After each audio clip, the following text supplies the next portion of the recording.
I'm Dr. Stephen Greer, and I'm the director of the Disclosure Project and CSETI and SeriousDisclosure.com and the Orion Project. These projects I'll explain very briefly in a moment. The purpose of this seminar today is really to go in depth and share things I have not shared publicly about how disclosure has happened, because it has happened and is happening, and what the process was that led up to that.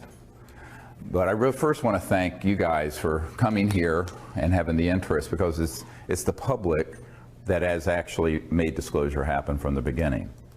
Although it was requested by some folks at the CIA, which we'll get into, it's the public that's really enabled it, including all the now 550 top secret military and corporate witnesses that have come forward. Now, I want to state that at this point, the numbers are continuing to grow. And most of those witnesses are people who've been in the intelligence community or Department of Defense, some branch of the armed forces, or corporations that deal with so-called unacknowledged special access projects. Super secret projects that deal with UFOs. And only about a fifth of them have consented to be filmed and have their persons identified to the public. The reason for that is fear and concern for their own privacy and concerns over some issues that I don't think we need to worry about at this point, around the legalities, and we'll get into this over the course of the day. And the main purpose of the Disclosure Project was really to educate the public that we're not alone in the universe, and that this has been known by highly classified projects for 70 years, and that those projects have, unfortunately, become illegal and unconstitutional operations that operate transnationally. Note that I said transnationally, not internationally. The secrecy that surrounds this issue is so extraordinary that most presidents are not briefed on it, and if they're briefed in a way that is perfunctory and very, very limited and designed to control their actions. For example, Ronald Reagan was provided some information, but only insofar as it was false, so that he would support SDI, the Star Wars missile defense program, so that he could justify the spending. But for the most part, presidents since Eisenhower have not had appropriate access control. Now, what I mean access control, this means not only access to the program, but control over them. And people need to make at the very beginning, a very clear understanding between knowing and being able to do anything about it. So every single president has been interested in this. Famously, Jimmy Carter, as he was the president-elect, was asked the outgoing CIA director, George Bush Sr., to brief him on this issue because he had had a sighting. Some of you may know this while he was governor of Georgia. I have that report. And President-elect Carter was told by then outgoing CIA Director Bush that he would not tell him about this issue, and he didn't say he didn't have information. He said, "I will not share that with you," and directed him to get it from the Congressional Research Service. Believe it or not, saying that to the incoming President of the United States.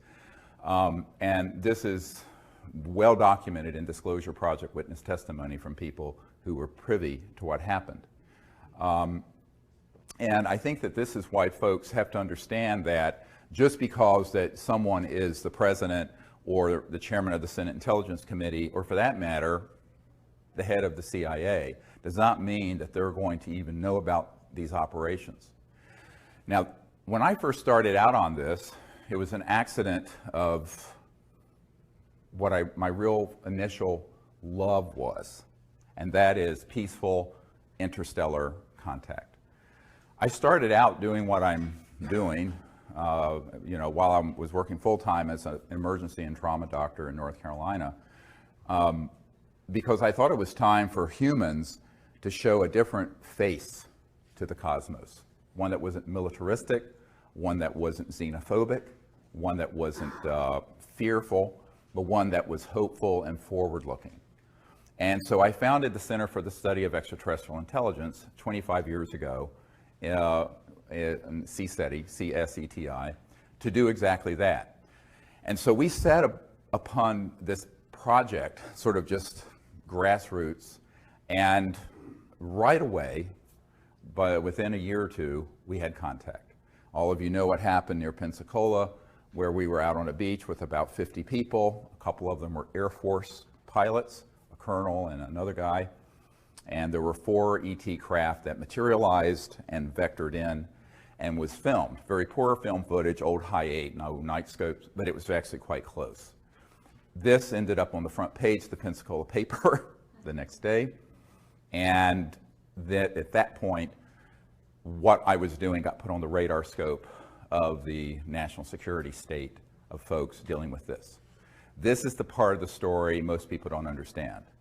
I never intended to be involved with this aspect of it, because what I really wanted to do was create a grassroots movement that basically bypassed the US government or any other government to make contact with these civilizations as citizen diplomats, much like Physicians for Social Responsibility were citizen diplomats to the Soviet Union during the coldest days of the Cold War, darkest days of the Cold War, but on an interplanetary, interstellar level. Unfortunately, I got diverted, not stopped from doing that other project, the CE5, Close Encounters of the Fifth Kind Initiative, which is when humans go out and intentionally make contact. But I was pulled into what I'm doing now with Disclosure Project because I was asked to. So within a month of that event in Florida in March of 1992, I was asked to go to a conference in Atlanta. Now, I thought it was just a conference. I got there and it was half of MAGIC, this covert group that deals with UFOs there. The former head of Army intelligence was there, there were NSA people there were DIA people there, et cetera and so on. And they proceeded to sort of ask me, what the hell do you think you're doing? I said, well, I'm doing what you can read. It's all public. I don't have any secrets about it. We're a team to make contact with these civilizations outside of governmental channels because the government is broken. And I was informed it was none of my business and not to do it. And I said, try stopping me.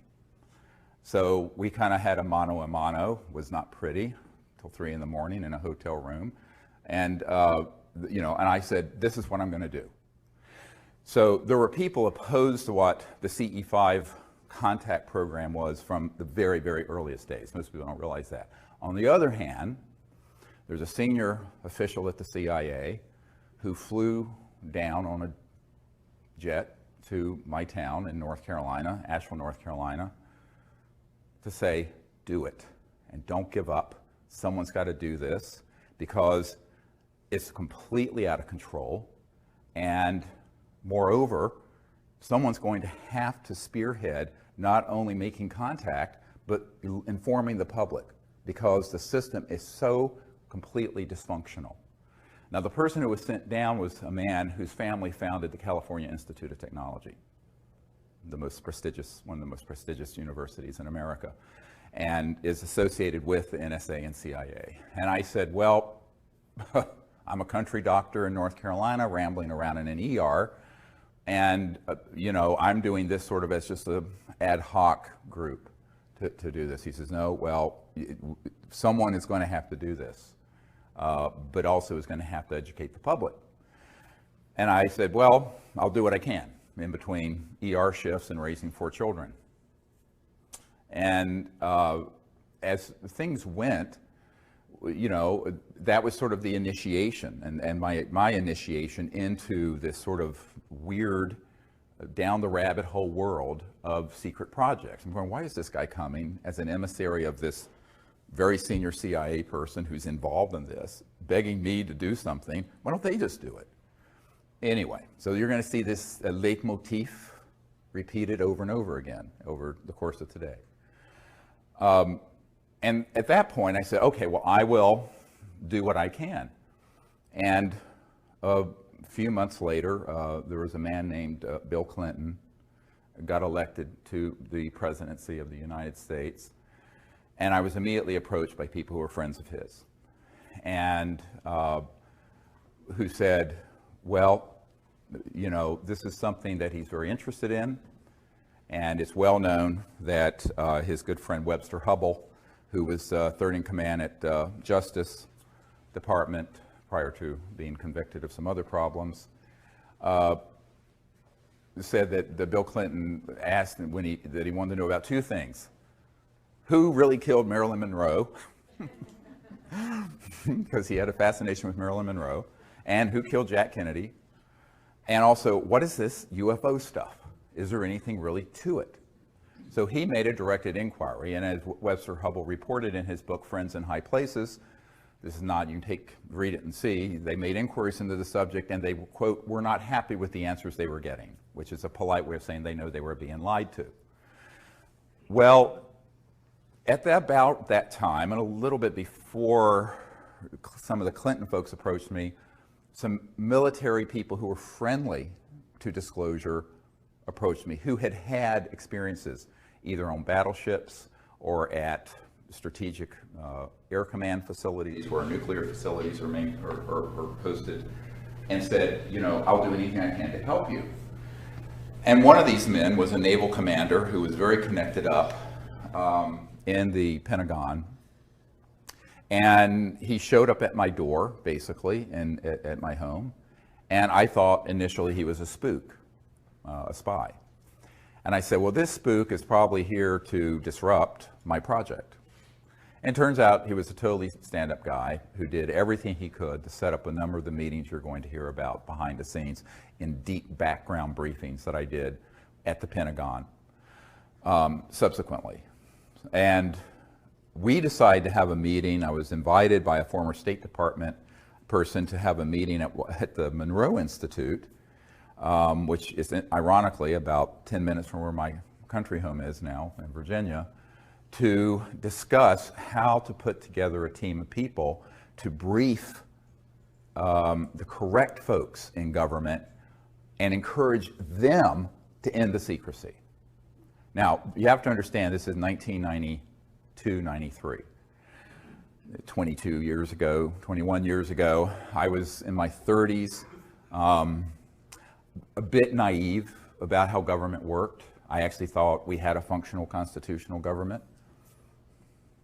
I have since learned we do not. That's all window dressing. That's all the Truman Show, like the movie The Truman Show, where it's all sort of a fake. And that there's a parallel governmental process that runs this and other important issues that are completely out of the reach of the people we elect and appoint. But at that time, so we had this meeting, and it was decided that we should contact certain key people in the U.S. government to, in military speak, deconflict the CSETI contact teams from Air Force and other military operations so that they didn't interfere with us and we didn't interfere with them. That was the purpose of it, was to deconflict that, because we didn't want interference from those guys with what we were doing, which we were getting a lot of interference. We were getting helicopters, jets, all kinds of stuff coming in to our contact sites, and we still do to this day, which have been filmed and documented. So unfortunately, we said, this is something that is really critical if we're going to make contact and not have it become something where something terrible happens accidentally. Okay, so my military advisor, who came forward, said, let's see what I can do and run this up the flagpole, as they say. And so he knew the head of intelligence for the Joint Chiefs of Staff, an admiral, who, Admiral Kramer, with a C, C-R-A-M-E-R. And he went in, had a meeting, and said, look, we really need to have a meeting with the Air Force intel people at Wright-Patterson Air Force Base, to which the Roswell remains were sent. and which still had what was called the National Air Intelligence Center, and then it became the Foreign Aerospace Technology Center. It was always FTD, Foreign Technology Division of the Air Force, back in the 40s and 50s. It's gone through many name changes. It's the same facility at Wright-Patterson Air Force Base in Ohio. And he said, okay, let's see if you can set up a meeting. And the admiral, now this is the head of intelligence, Joint Chiefs of Staff, pushed back from the desk and said, are you serious about UFOs and extraterrestrial intelligence? And the commander, military commander, who was volunteering to help us, said, yes, we're very serious. And so the admiral said, okay, I'll do it. So they refused to take the meeting. Now, so what happened is that J2, what's called J2, head of intelligence joint staff, called the head of Air Force intelligence and said, you will make this meeting happen. And Dr. Greer will be received there because they have something to discuss with those folks. And that was now the fall, September 1993. Okay, so that meeting was set up. Now, in the meanwhile, some folks working with Boutros Boutros-Ghali, the UN Secretary General at the time, and Lawrence Rockefeller, who was the scion of the Rockefeller family, who was the philosopher king of the family. I mean, David Rockefeller was sort of the money guy with Chase Manhattan, which became J.P. Morgan Chase. And his nephew, Jay Rockefeller, was chairman of the Senate Intelligence Committee. And Nelson Rockefeller, who had passed away, who had been vice president, ironically, was his brother, who had set up the Rockefeller Commission of 1956 that completely reorganized the Department of Defense and the CIA so no U.S. president could contain or control or penetrate UFO projects. So the Rockefeller family was up to their eyeballs in this. Lawrence knew that, but he was on the side of the angels. He wanted to sort of cleanse the karma, as it were, I believe, of that family and actually help. So a lot of people have, of course, attacked me for knowing a Rockefeller as proof that I'm sort of part of some cabal. I said, no, they contacted me because Lawrence knew that what we were doing was really novel and was effective because he had sent people, it turned out, to some of our events where we had contact, where we did the CE5 protocols and ET craft would appear and then disappear. And he took this information back to Lawrence and said, this is no joke. So Lawrence Rockefeller invited me up to New York and then invited me to his ranch, the JY Ranch in Wyoming. And as you know, that's where the Clintons, for the first couple years of their presidency, would vacation in August. But I was asked to go there in September of 1993 to basically share what he thought would just be the information about the CE5 initiative. Lawrence Rockefeller did not know about the initiative to brief senior governmental officials and encourage them to end the secrecy, which had started a few months prior to that at this meeting in Virginia at the Monroe Institute with a select number of folks that my military advisors had gathered together that was July of '93. So he just thought it was going to be a discussion about the protocols of the CE5 initiative, remote viewing, making contact, interstellar diplomacy, all of these concepts.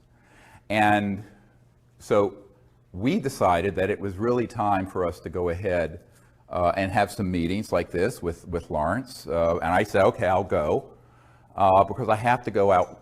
I'm on a trip anyway, taking time off from my medical work in the ER to go to Wright-Patterson Air Force Base, which also Lawrence knew nothing about. Lawrence Rockefeller knew nothing about. So here's what happened. I was going to go to the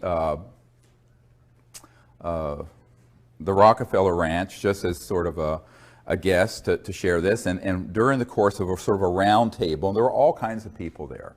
Robert Bigelow of Bigelow Aerospace, who's a billionaire, was there. A whole bunch of people who of various backgrounds in the UFO subculture, some friendly to what we do and some incredibly unfriendly, who we found out were working for the intelligence community, were there. And there was this gathering at this famous Rockefeller Ranch in the Grand Tetons. So one day it came up what else I was working on. I said, well, we've initiated a project to brief senior government officials in the Clinton administration and the Pentagon and members of Congress so that we can terminate secrecy on this issue and get the government to change policy, because we understand that the incoming president is favorable to that idea, which was, of course, Bill Clinton. And as a result, you could have heard a pin drop in the room. Nobody knew at all. And the first thing Lawrence Rockefeller said, what, he was like this, what are you doing? I said, well, I'm going straight to Wright-Patterson Air Force Base after this meeting to brief the colonel over this Foreign Technology Division of the Air Force. And then I'm going to, in a couple months, brief President Clinton's CIA director. So at this point, Lawrence Rockefeller and everyone there were in a state of shock. Now, that initiated what has been incorrectly called the Rockefeller Initiative. There was no Rockefeller Initiative. Let me explain that in a moment. What it was an initiative because he found out what we were doing, and his people said, you've got to get involved with this. So Lawrence wanted to play a behind-the-scenes role, and that's why he was willing to host the President and First Lady at the ranch to provide what we put together, which was called the best available evidence, which is the collection of best cases, best photos, best government documents we had that were extant at that time in 1993. So the President was invited out in the following summers, 2 summers, to the Rockefeller Ranch for that purpose. And the UN Secretary General in the meanwhile and his wife came to some meetings in what are called salons. A salon is when someone hosts a very nice meeting in a private home with dignitaries, and you have a guest, usually some surprise guest or some interesting character like me, to come in and inform the New York 100 about what's going on. So that's what I did, and they were incredibly successful. Subsequent to that, Mrs. Boutros-Ghali invited us to have a meeting at the UN so I could brief a lot of the diplomats and friends of hers in the UN who were supportive of ending secrecy and making peaceful interplanetary contact. And actually, Leah Ghali herself hosted that for me at the United Nations. I'm just trying to give you sort of a sense of what happened before May of 2001 with what's now very famous National Press Club event. So this was all going on with the idea that if we were to provide the correct information to the President and to his advisors and to members of Congress, the key people in Congress, they would do the right thing and would disclose this information, because the Cold War had ended, and we thought, here's a fig leaf to put on the secrecy, even though it's a bit of a misdirect. But politicians always need to have a cover. CYA, Washington's all about cover your ass. So to explain 40 years of secrecy, they could have said, well, during the Cold War tensions, we didn't want to throw into that mix the fact that we're being visited by interstellar civilizations, and with also a program to study what their technologies are. And now that the Cold War is over, we can come clean. So I was recommending that they use that as an excuse for the chicanery that had gone on between 1956 and 1990s, 40 years. Well, it was an interesting thing that happened. In the fall of 1993, I was given a lecture at the Colorado State University, hosted by astronaut Brian O'Leary and Maury Albertson, who was one of the co-founders of the Peace Corps. And they became very, very close friends and supporters of what we were doing. And in that presentation, I laid out the entire sort of manifesto of justifying disclosure, ending secrecy, and what we should do. And at the end of that talk, and I don't know, there were maybe 800 people there, 1,000, something like that. There was a man, a little bald man, standing at the back of the room. And he wouldn't leave, and he waited till almost everyone was gone. He came up to me and he said, Dr. Greer, I think I can help you with this. I know some folks in Washington who want to know about this, but they're not getting any good answers. I said, well, like who? And I thought he was going to say, staffers for Congressman blah blah from Nowhereville, Montana. And he said, well, I'm very good friends with the Director of Central Intelligence, the CIA director, and he would like to be briefed on this. And of course I said, well, that's a good start. So initially that meeting was set up for November of 1993, and it got pushed back because of scheduling conflicts that he had and I had to December 13th, 1993. My wife, Emily, was there with me. And the cover story was a dinner party just here in Arlington at this man's home, and with his CI director and with his the CI director's wife, Dr. Sue Woolsey, who was the chief operating officer of the National Academy of Sciences. So, which is very good because I feel, well, we can get two birds with one stone here because she's a very senior scientist in a very prestigious institution. So again, we got a nanny for the kids, flew up to Washington, had this meeting. Now, normally when you meet with someone at cabinet level, it's a, very tight, maybe 20 minutes, 15, 30. This went on for about 3 hours. And the initial part of it, I had this whole briefcase and portfolio full of all these images of photographs and documents and cases and all this stuff. And after about 10 minutes, the CI director said, okay, I know this. We know that they exist, and it turns out he and his wife had had a sighting in New Hampshire when they were younger. I want to know, and this is the key question to answer, why won't they tell me and the president about it? I'm the CIA director. I said, well, that's another discussion.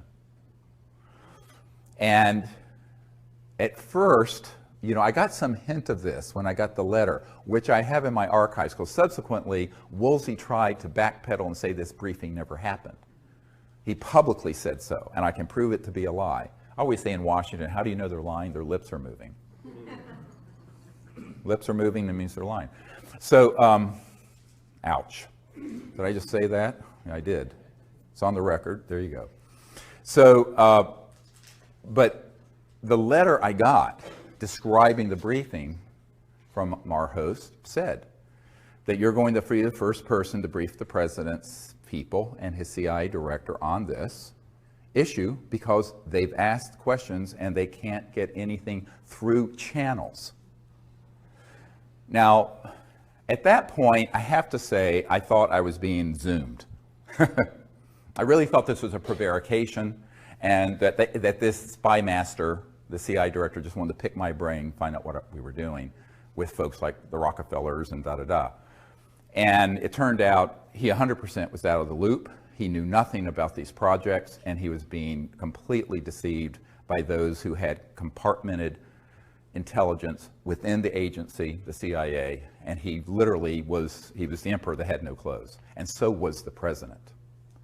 So it was at that point, on December 13th, 1993, that I realized that we were living in a country that had undergone a quiet coup d'etat decades earlier. That isn't talked about in the New York Times and Washington Post because it would be the biggest story ever and the biggest scandal ever. They'd rather talk about the blue stain on a dress and other trivialities, or the stain on a blue dress, and rather than talking about the truth. And we, at that point, had put together a white paper, which is in my first book about extraterrestrial intelligence, which you can get on our website at seriousdisclosure.com.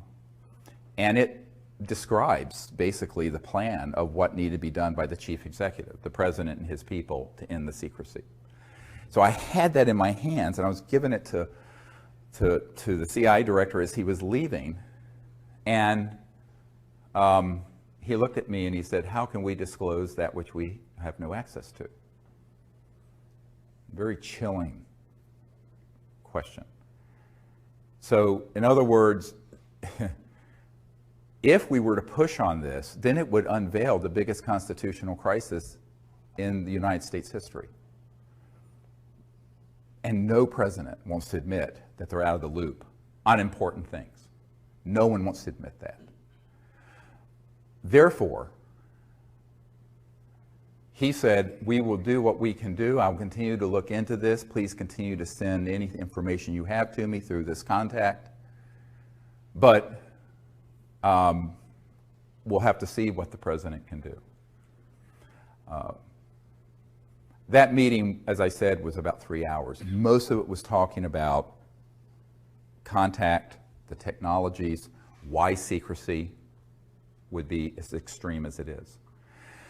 And this is, the why of secrecy is much more difficult for people to get their minds around than the how.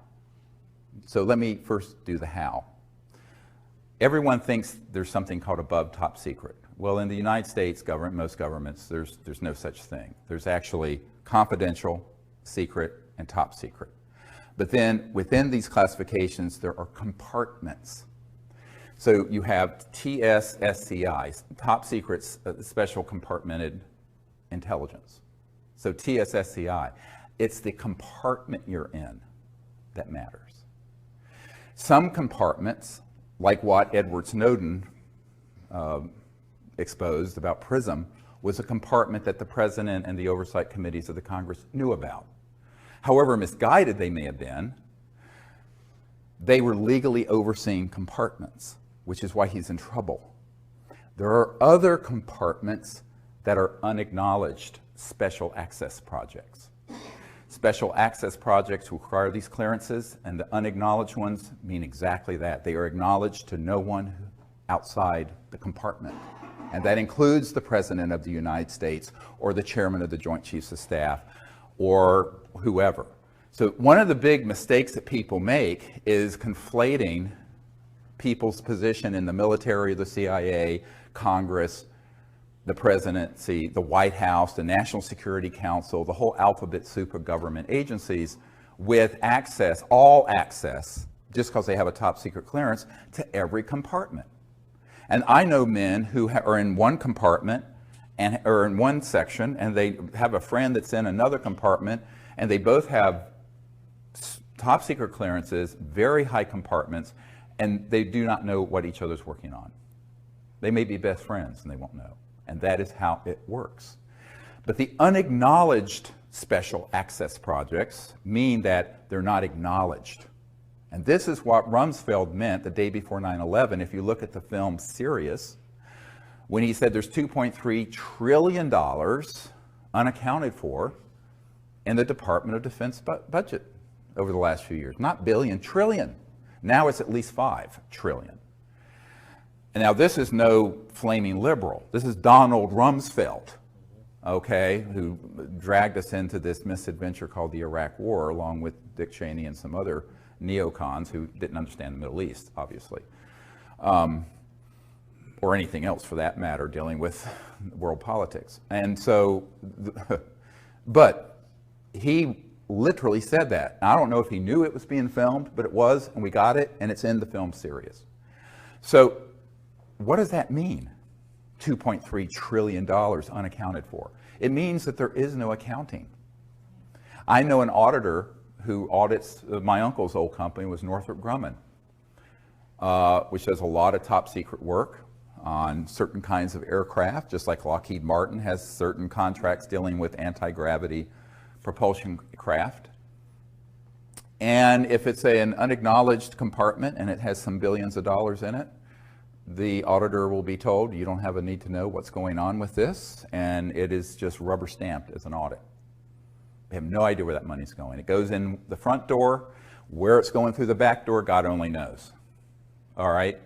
We estimate between $100 and $200 billion every year is going into the unacknowledged government. And this is a conservative estimate, unacknowledged. Congress doesn't know where it's going. The president doesn't know where it's going. A lot of senior military people don't know how it's being used and where it's going. My military advisor for 20 years was in one project that was a $3 billion unacknowledged special access project. The admiral that he was working under, where they basically went into a SCIF, a secure communication intelligence facility underground. Everyone's weapons were taken, everyone's cell phones, watches, anything electronic taken. One man went down there with them with a gun. And the gun was the security enforcement officer for that USAP, Unacknowledged Special Access Project, USAP. And they were all told, the guy took a bullet out of the chamber, and they said, if you tell anyone about anything going on in this unacknowledged project, there is a bullet with your name on it, and it will find you somewhere, somehow. Now, this is not a movie. This is actually how that world works. That's the world I've lived in since 1993, or been exposed to. And so that is serious stuff, and they mean it. And so my military advisor said, oh, absolutely, this is no John le Carre novel or John Grisham story. This is really how the unacknowledged super black world operates.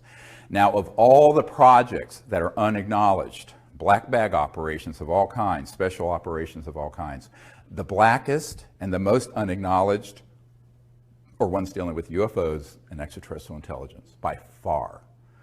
And so that's why when you read the document from early 1950s from Canada, the Wilbur Smith document, where he says, after talking to someone in the United States government, this is a Canadian top secret document that got declassified accidentally. It's on our website. And he says, this subject is the most secret subject in the United States and exceeds the secrecy surrounding the development of the hydrogen bomb. At that point, we hadn't detonated a hydrogen bomb. Imagine something more secret than the ultimate doomsday weapon. Not an atomic bomb, a thermonuclear hydrogen bomb, which is what we were working on in '51. So the thing I point out to folks is that these sort of operations have gotten so out of control that that's why Eisenhower said, beware the military-industrial complex when he left office in 1961, just before Jack Kennedy took office.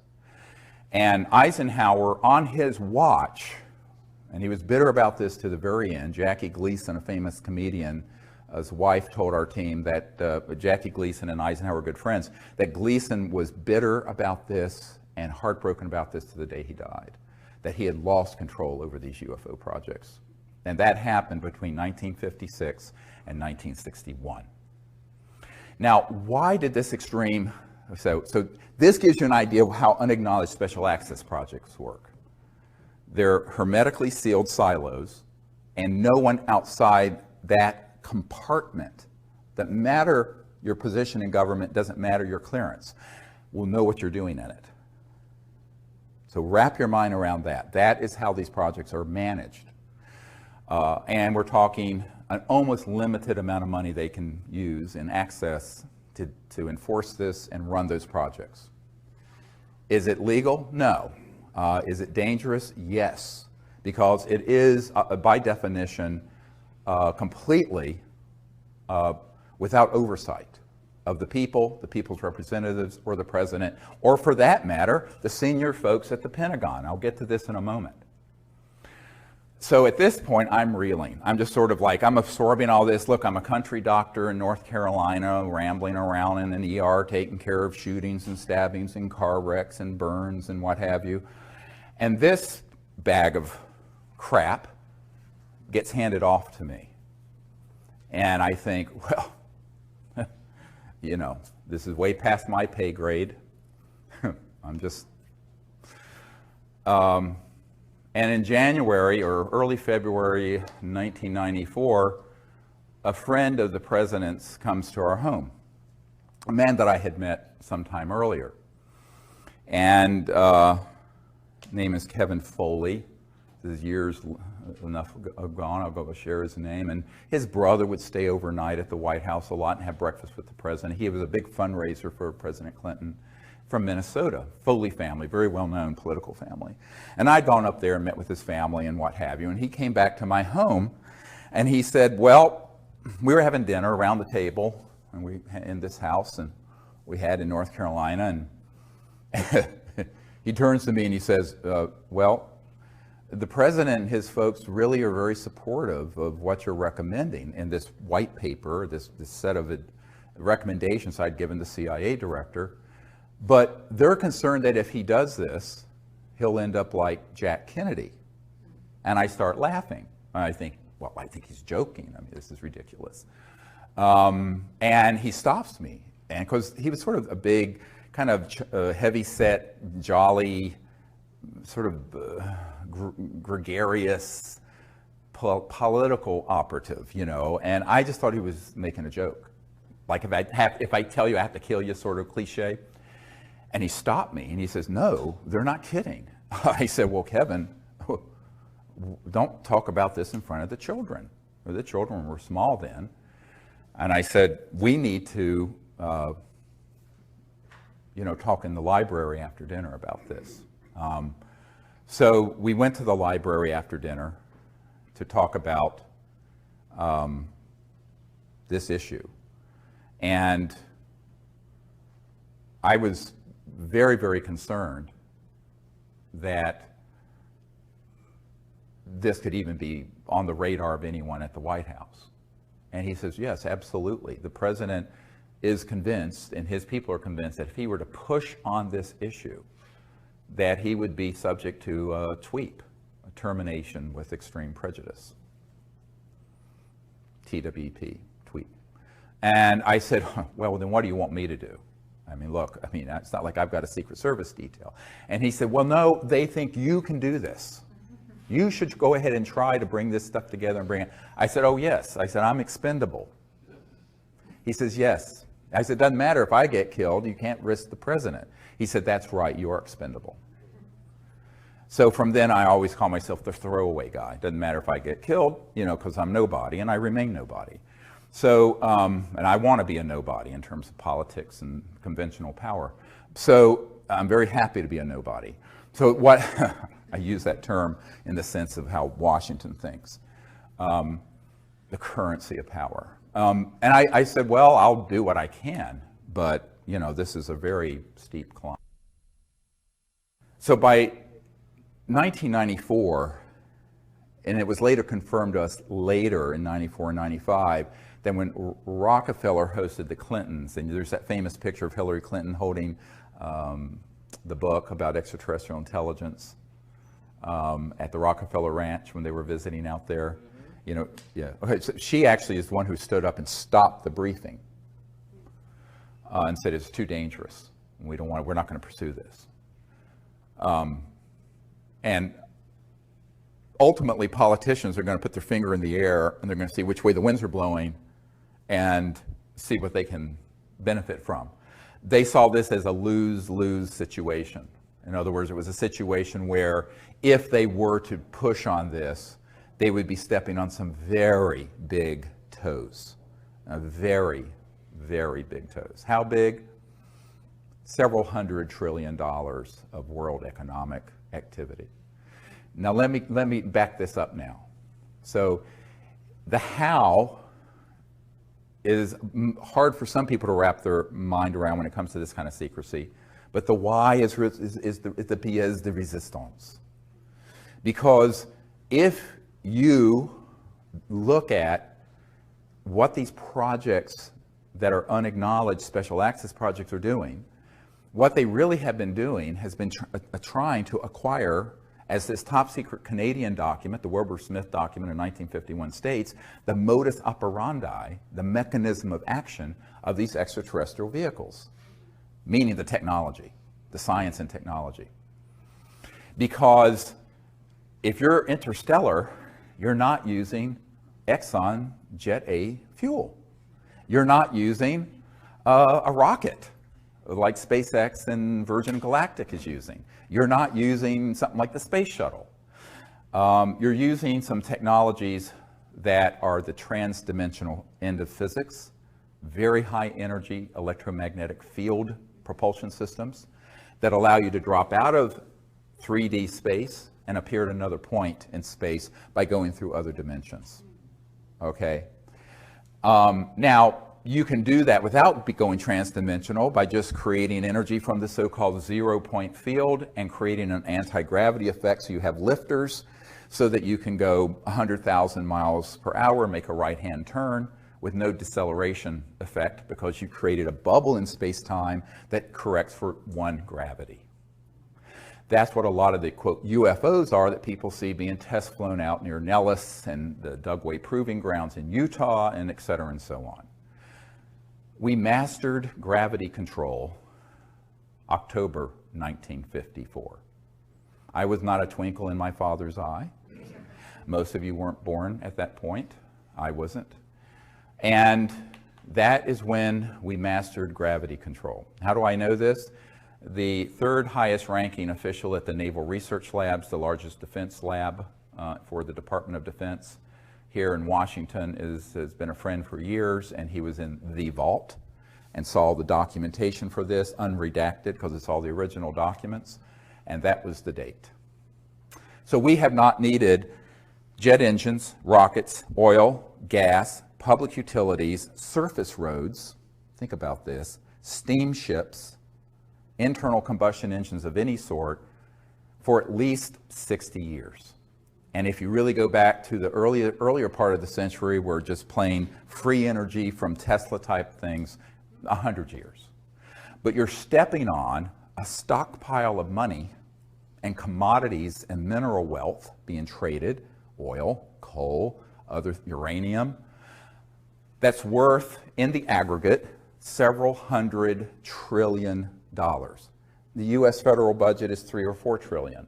And if you take out entitlements and things that are mandatory, it's a fraction of that. So it's the tail is wagging the dog here. So the financial interest, the petrodollar interest, the big commodity trading firms like Goldman Sachs, and the big money folks, that's where the action is. And those are the masters. Not the president, not the Congress, not the UN Secretary General, certainly, not the Prime Minister of England, etc. So let's just pull the mask off and just admit that we're living in a period of petro-oligarchs, kleptocrats, klepto meaning theft, like a kleptomaniac, kleptocrats, and that this sort of myth of free markets and a free society and an open and free democracy is just a myth. Because our democracy was hijacked decades ago.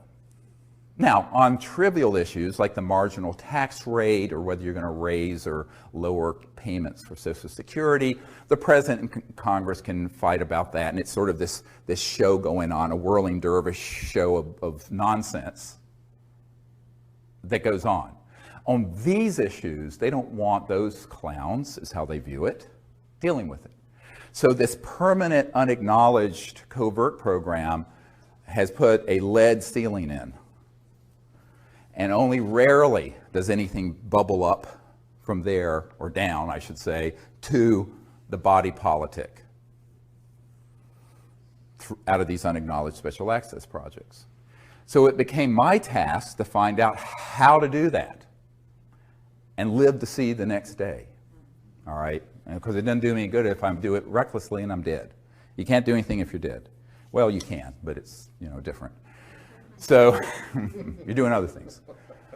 So this became the central issue.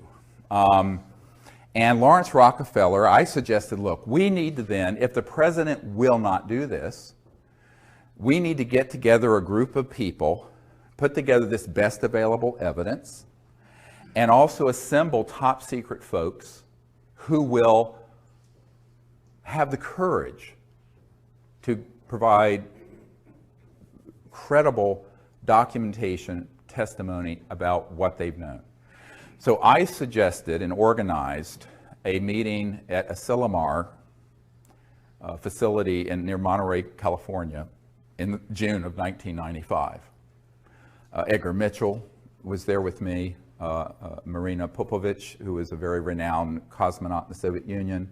Some KGB officers were there, and some of the early Disclosure Project witnesses were there. Now this is 95, this is 20 years ago. And Lawrence paid for it, and Lawrence Rockefeller said, look, you know, I will totally support doing this. And when I was with him at the ranch, I said, well, why don't you take a public leadership in this? And I was talking to him out on his deck with the beautiful Remington Native American sculpture that's, you know, with the Native American on horseback, you know, they're very famous. Of course, they have the original of everything. And I said, I need your help. He says, oh no, it's too dangerous for me. He says, there are members of my family already jumping up and down on my feet that I'm doing this much. And I knew he was talking about he was talking about, the money people in his family. He was the philanthropic guy who just wanted to give away his wealth before he died. That was his whole purpose. Really sweet man. And so I said, well, okay, you know, I told him, you're old, you're rich, and you're a Rockefeller. I'm a nobody. I'm a North Carolina doctor who's trying to do this with no resources. He says, I'll be behind the scenes. And he took his old hands and did this, and he said, it's like a flock of geese. You know, we're all flying together. I'll be back here, and you need to be here. I said, well, yeah, but that head goose gets all the head. They take turns. He said, no, you be up here. It was very comical. I said, oy vey, this is like, I said, okay, that's what we'll do then. And he wanted to just stay behind the scenes, but he was provide that support, hosted the Clintons. So we had something called Project Starlight that formed before the briefing of the CIA director. That was the code name for what became the Disclosure Project that all of you know about. And Project Starlight, with the AP, the Associated Press sued the Clinton Library and got those documents. Those documents are in my first book.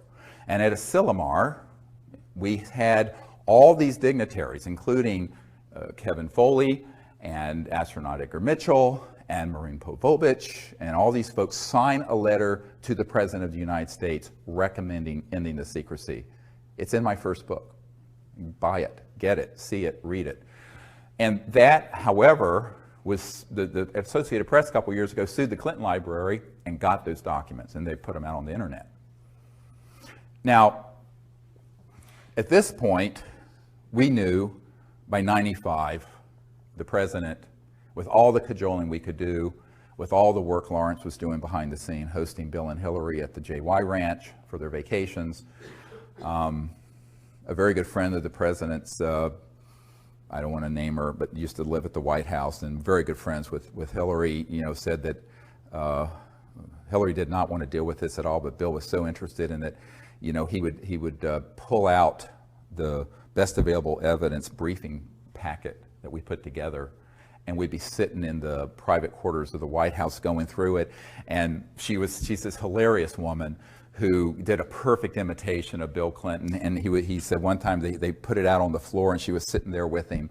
And he was going through it going, well, I know all this is true, but they won't tell me a thing, not a goddamn thing. Just like that, about all these secret programs. So when she told me that, I said, it sounds like Mr. Clinton. So from 95 until 98, I proceeded then to approach various members of Congress. And we had already started that process thinking, well, okay, if the president won't do an executive action and force his way to control these unacknowledged special access projects, maybe a member of Congress will have the courage to hold a hearing. And since we now have identified, first it was about a dozen, and then it became several dozen top secret guys that could be subpoenaed and swear under oath with penalties of perjury, federal penalties of perjury, if you're testifying before Congress. Go ask some folks who are in prison for lying to Congress about what they knew. And so I started assembling these folks, the first meeting of which was in June of 1995. I'd met with a number of them one-on-one, but there's strength in numbers. So I realized that if we came together as a group and they got to know each other, and they felt that it was, they felt safer, they felt protected if they were all doing it together. You see what I mean? Brilliant. Okay, so that was what I did, is pull people together. Because these men and some of the women involved were terrified about speaking about this on their own as lone wolves. But I said, let's get a mass of us together and do it. So that first gathering was very historic, because it was sort of presaged what we did in 2001. Now at that point, I decided, look, we are going to have to be very careful with this. So I wanted to be sure that not only did the president have no access, which is in itself proof of the illegality of these unacknowledged special access projects, but that the appropriate oversight committees of the Congress of the United States didn't, as well as key people at the Pentagon. So I proceeded then to do a series of briefings. And in 1997, here in Georgetown at the Westin Hotel, we gathered together, I think about 25 of these top secret guys in a closed meeting, not open to the public, to invite members of Congress, members of the administration, and people from the Pentagon to hear what they knew. And it was a very well organized private event. No media was there and the public didn't know about it. Except in a very limited way. And the idea was that we wanted to get a member of Congress, and like Congressman Dan Burton, who is chairman of the House Government Oversight Committee, Reform and Oversight Committee, that issued 1,000 subpoenas to impeach Clinton about the stain on the blue dress, was there. And he was interested because one of his closest friends, who kept his appointment schedule, had a UFO come outside her window in Indiana some years ago and told him about it. So he knew the UFOs were real. And he turned to us and he says, I want everything you have, everything you have. And then someone got to him and he didn't hold the hearings. But there were many members of Congress and other people. There were people from the Vice President Al Gore's office there. There were people from the White House. There were people from the Pentagon. The day after that event, I went straight to the Pentagon and did a briefing, what's called a stand-up briefing for J2, the head of intelligence for Joint Chiefs, a different one from the one who forced the meeting at Wright-Patterson Air Force Base. And this Admiral Tom Wilson hosted us at the Pentagon in the E-ring, where all the admirals and generals are, the outer ring, because they get the views. So the inner ring can't see anything. And I went there with astronaut Edgar Mitchell, myself, a couple of the Disclosure Project witnesses, and my assistant, Sherry Adamak. And what was fascinating is that before I went, I had my military advisor send to the Admiral a document I had received. And it's the first top secret document in the briefing for the President that I did for Obama, which we'll get to in a little bit. And this is dated from the 90s, and it's from Nellis Air Force Base, what people call mistakenly Area 51. It's not the proper name. And this document actually was a security alert because there were some UFO spotters who had penetrated the perimeter of Nellis, and they were going to have to shut down operations with their EMGs, their electromagnetic anti-gravity test flights in that range that they have built. And the list is fascinating for the names of the compartments. And I just want to share a few of them just because, and this is dated 28 July 1991, 0900 hours. And it's from the National Reconnaissance Office, NRO, which is the super secret spy satellite operations part of the Air Force originally. So it went to Commander's Net, Royal Ops, Cosmic Ops, that is a clearance. These are all compartmented operations. MAJ, M-A-J Ops, Magi Ops, Comet, ComSec, ELINT, Human Intelligence Ops, AFOSI, Nellis, Air Force Office of Special Investigations, and then a whole bunch of different numbered compartments. Red Flag, Dart East, Dart South, Pahut Mesa Military Operating Center, Sally Corridor, key one, Groom Lake, MOC, Dreamland, MOC, Blackjack Team. Blackjack control is at Edwards, by the way. The control is at Edwards, but there was a team at Nellis. Acrotect, Sea Spray, etc. So one of these compartments was known by Admiral Tom Wilson. I don't know which one.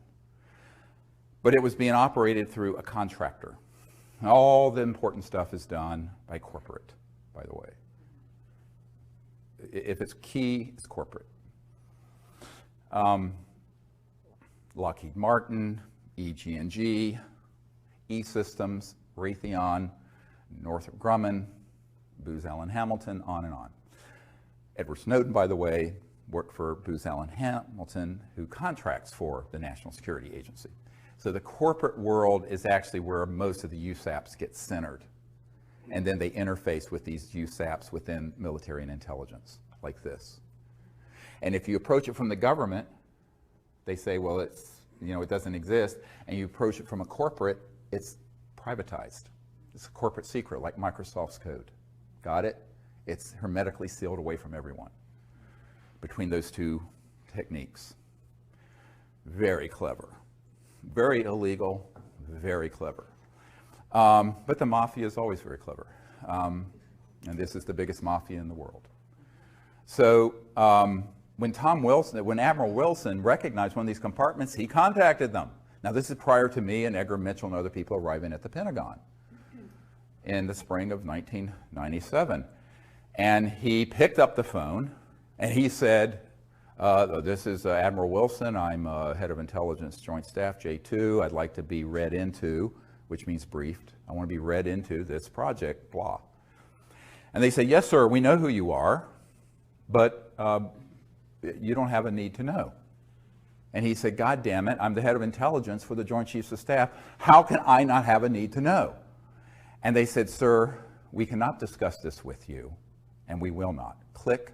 Hung up on him, blocked his line, would not receive any further calls from. This is an admiral in charge of intelligence assessments and putting intelligence together for the Joint Chiefs of Staff of the Pentagon of the United States. Now this I know for a personal fact. So now you have a coup d'etat that extends to even the highest levels of the Pentagon. So by the time I walked through the door to do what was supposed to be a 45-minute stand-up briefing for the admiral and his staff, he was so scared and so mad, he was scared. And the meeting went for 2 hours, and if Edgar Mitchell hadn't had to leave to go to an interview in New York City on some TV show, it would have gone on for 3 or 4 hours. He kept canceling his other appointments. At the end of that briefing, I said, we really need your help. And he said, well, what can I do? They're not going to tell me anything. The best thing I have in my arsenal is the B-2 stealth bomber that I know about. And you're telling me that there are unacknowledged projects that have things that can go transdimensional light speed and beyond, that can do circles around my B-2 stealth. He says, it's point, set, and match. I said, well, you still need to help us get control of it. He says, how can I do that without having the Secretary of Defense or the President order me to, without myself doing something rogue? See, here's the good guys are trapped by being good. I said, here's the thing. The only thing bad about nice people is that they're nice. And the people who are rapacious criminals are not nice, and they don't give a damn about the law or people's lives, and they don't mind killing you. So he said, I can't do this. And then he said, well, who else have you met with? I said, well, the CIA director, and I started naming all these people. So he says, well, you know, if those folks are being Schmidt-canned, pushed aside, what am I supposed to do? So he basically threw up his hands. He says, I don't see that I can do anything. There was a man named Gordon Cooper who most of you may know was someone who gave us testimony about the craft that landed on the dry lake bed in California, Edwards Range, back in 1956, I believe it was, that his crew filmed, and he saw the film footage and sent it back to the Pentagon. Well, Gordon Cooper, a very heroic figure, an early Mercury astronaut, and I were speaking to a conservative group called the Federalist Society here in Washington, who were very interested in this, because they were interested in the unconstitutionality, because they're strict constitutional. And I will speak to any group, I don't care, you know, I mean, it's fine, politics, I don't care. So, I mean, I agree with the group's politics all the way through, but they were interested, and they invited me and Gordon Cooper, so we went. So, my wife was with me. It was here at the Hyatt, I think, near Capitol Hill. And I was going, so I started talking to Gordon and comparing notes of people we had talked to within the system. And he had been asked by Secretary of Defense Cohen, C-O-H-E-N, who was Secretary of Defense for Bill Clinton. Bill Clinton, Secretary of Defense, had asked him directly to give him all the actionable intelligence, all the details needed about that landing event of a craft at the dry lake bed in 1956, because he wanted to see that footage. And he got back to Gordon Cooper and said, I can't find it. It's not accessible. It's in this unacknowledged project, and the Secretary of Defense. So there's another person proven out of the loop. So I started making a list of all the people who had been denied access, who by all rights absolutely must know if it's a legal program. Secretary of Defense, President of the United States, CIA Director, on and on and on. Then I end up, a couple years after this, getting invited to brief the head of the Defense Intelligence Agency, General Patrick Hughes. Now, General Patrick Hughes was a man, you'd often see him with Madeleine Albright and Bill Clinton and other people. He was the head of the Defense Intelligence Agency, which is like the CIA for the Pentagon. It's almost as large. And it's their in-house intelligence shop, whereas, you know, the CIA is a civilian agency, but this is a military intelligence. But the Defense Intelligence Agency is sort of sits on top of all military intelligence. And he was the director. So, and he's a 3-star general. So I get invited to brief General Patrick Hughes at the Pentagon. So I think, well, let's see what he knows. Of course, he wanted to know what I knew. So again, I sent him a full dossier and briefing prior to arriving so he'd be adequately brought up to speed. We had a meeting scheduled. I go to the Pentagon, full military escorts in, like you always have in these areas. And I go in, and we start talking about this. And he says, well, I find this amazingly interesting. He says, but in all my years in the military, I have never been told anything about it. Nothing. And I said, well, it doesn't surprise me. There are other people in your position. He says, he got up and he went over to a bookshelf. And on it was a little, like you'd get at a toy store, a little E.T. doll, like about this big. And he grabbed it and he says, this is all I've gotten for my inquiries about this issue through channels. In other words, someone gave it to him as a gag gift. Now, there was a full bird colonel sitting at the table during this briefing, and I started explaining the way, you know, these particular, and he knew what an unacknowledged special access project was. This is no, he says, but he didn't know about this one. And he wasn't being, he says, well, I can't imagine that there are operations within the Defense Intelligence Agency that know about this, and they wouldn't tell me when I've asked. I said, well, they do. I mean, they lied to the president, they lied to the CIA director, and they'll lie to you. And the colonel visibly stiffened. Because I said at that moment, there are people on your senior staff who are tasked with this issue, but they don't want you to know for whatever reason. And this colonel stiffened. And my military advisor and I compared notes later, that guy was on the inside lying to the general. The colonel was zooming the general. Illegal? Yes. Treason? Yes. Happens every single day at the Pentagon and CIA. So when you're dealing with an unacknowledged special access project this sensitive. So these are not conspiracy theories. I've been there. I'm the guy who set up these meetings and was there. And I will say that I'm the only civilian you'll ever meet who's had meetings of this nature with people like that all over the world. So I wanted to put this on the record. Now, after this, we had about a 15-minute discussion, and then the general told me something very surprising. He says, you know, my father, this is General Patrick Hughes telling me, my father knew of some kind of illegal conspiracy in the U.S. government back in the 50s and 60s, because he apparently was also a very high official, that was so serious, and we thought the old man was a kook, referring to his father. And he says, I thought this would all be nonsense until I got into this office, until I became the head of the Defense Intelligence Agency, and contrasted with what I'm being told with what I've seen received from the Disclosure Project, or Project Starlight at that time. And he said that, you know, my father was so upset by this, he eventually ate his gun, committed suicide. And, yeah.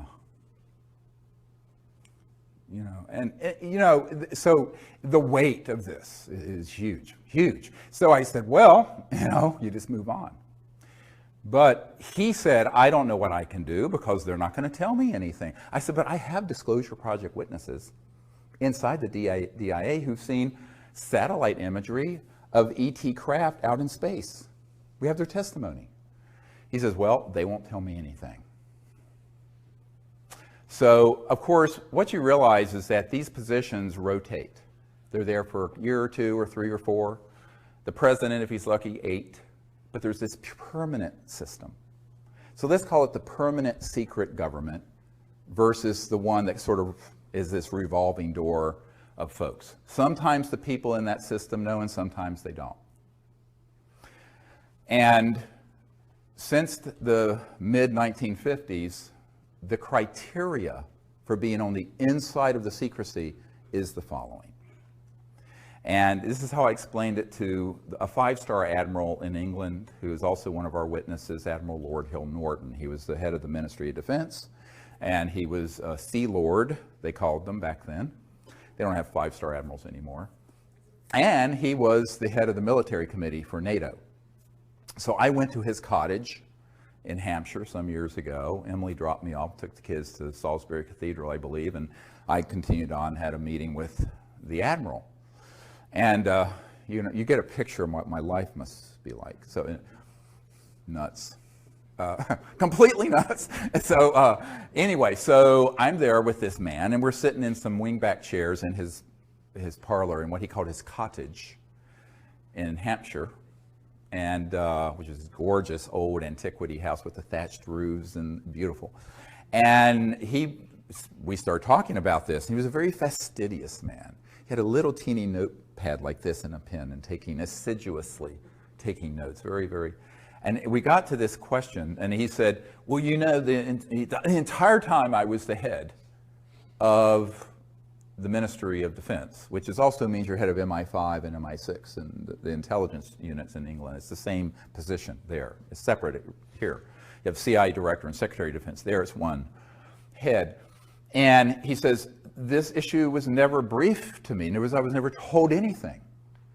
And I said, yeah, that doesn't surprise me now. It would have maybe a number of years ago. And he said, and as military, the head of the military committee for NATO, I was never told, even though I now have learned NATO was dealing with some of these events, such as the big events that were in Belgium with the massive triangular craft and things like that. Well, I said, he says, and I want to know why they wouldn't tell me. It was like his pride was a sense of propriety. Oh, he was a lord in the House of Lords also. He says, why wouldn't they tell me? And it was a little bit petulant, but also hurt. And I said, well, let me answer your question with a question. And he didn't like that. He thought I was being a cheeky American. And I said, but just bear with me. What would you have done if you found out that there was a cabal that had run amok of the laws of all the democracies, that had this information and had the technologies to completely fix the environment, end global poverty, create a civilization that would be sustainable for thousands of years with these types of free energy technologies, and that they had killed people to keep this secret, assassinated people, and broken the laws of their country and their solemn oaths to uphold their constitutions to do so. He says, I wouldn't have stood for it for a bloody minute. I said, that's why they didn't tell you. I said, the first thing they do when they make a decision that you're in and you're out of the loop of this issue is whether you'll go along with the secret agenda. If you're going to go along with the secret agenda, they'll tell you. And they'll give you a little bit, and then a little bit, and then a little bit, and bring you up through the system. If they think that you're the kind of stand-up person who would be appalled when they find out what the criminality of this group is, and how illegal it is, and what damage they're doing to the earth and to the humanity by keeping it secret, and that you might blow the whistle on it, like Jack Kennedy was planning to do in his second term. That's why they took him out. And that's why they took out Marilyn Monroe. I have a document to prove it. And a top secret document from the NSA vault. It's in my first book. Go read it. Nobody reads anymore. But anyway, what was interesting is that he looked at me, he says, that is it then. I said, yes. They do a soul biopsy, like doctors do biopsies. They do a soul biopsy and a psychological analysis to see if you would be willing to go along with that agenda. If you are willing to go along with it, they'll give you little bits until you rise up through the system. If you divert from the system, they take you out. You're going to be dead. So they've learned not to be too reckless with who they tell, because they don't want to have to kill too many people and leave bodies scattered that looks conspicuous, like they did in the 50s and 60s with John Foster Dulles and President Kennedy and Marilyn Monroe and other famous people. So I said, that's why it's managed this way. Now, you may have had a predecessor who was MOD head, who came up through that system, who knew all about these projects. So it doesn't have anything to do with your rank. It has to do with your values. It has to do with your willingness to go along with an agenda that is the most criminal, evil, dangerous agenda that any potentates have ever had in the history of the world that we know of. And that's what we're dealing with this super secret Magi group. And they are not going to be reckless in who they read into and pull into those projects. So that is something you have to understand. Now, let's fast forward to the congressional initiatives, which I began in the mid-90s. So I mentioned the chairman of the House Government Reform and Oversight Committee, Dan Burton. There was a man, many of you who were low income, like myself. I was very poor growing up. Probably went to college on something called a Pell Grant. Senator Claiborne Pell of Rhode Island started the Pell Grants, sponsored that bill. And he was at a meeting with the Noetic Sciences Institute, and I did a briefing for him and met with him there. And it was very interesting because he was chairman of the Senate Foreign Relations Committee. Very key committee, foreign relations. And he said, you know, I've wondered about this my entire career. We've made inquiries. We've never been given any information through channels. And he said, would you come to Washington and do a briefing for my staff? I said, well, sure, anytime I can come up. I was still living in North Carolina then.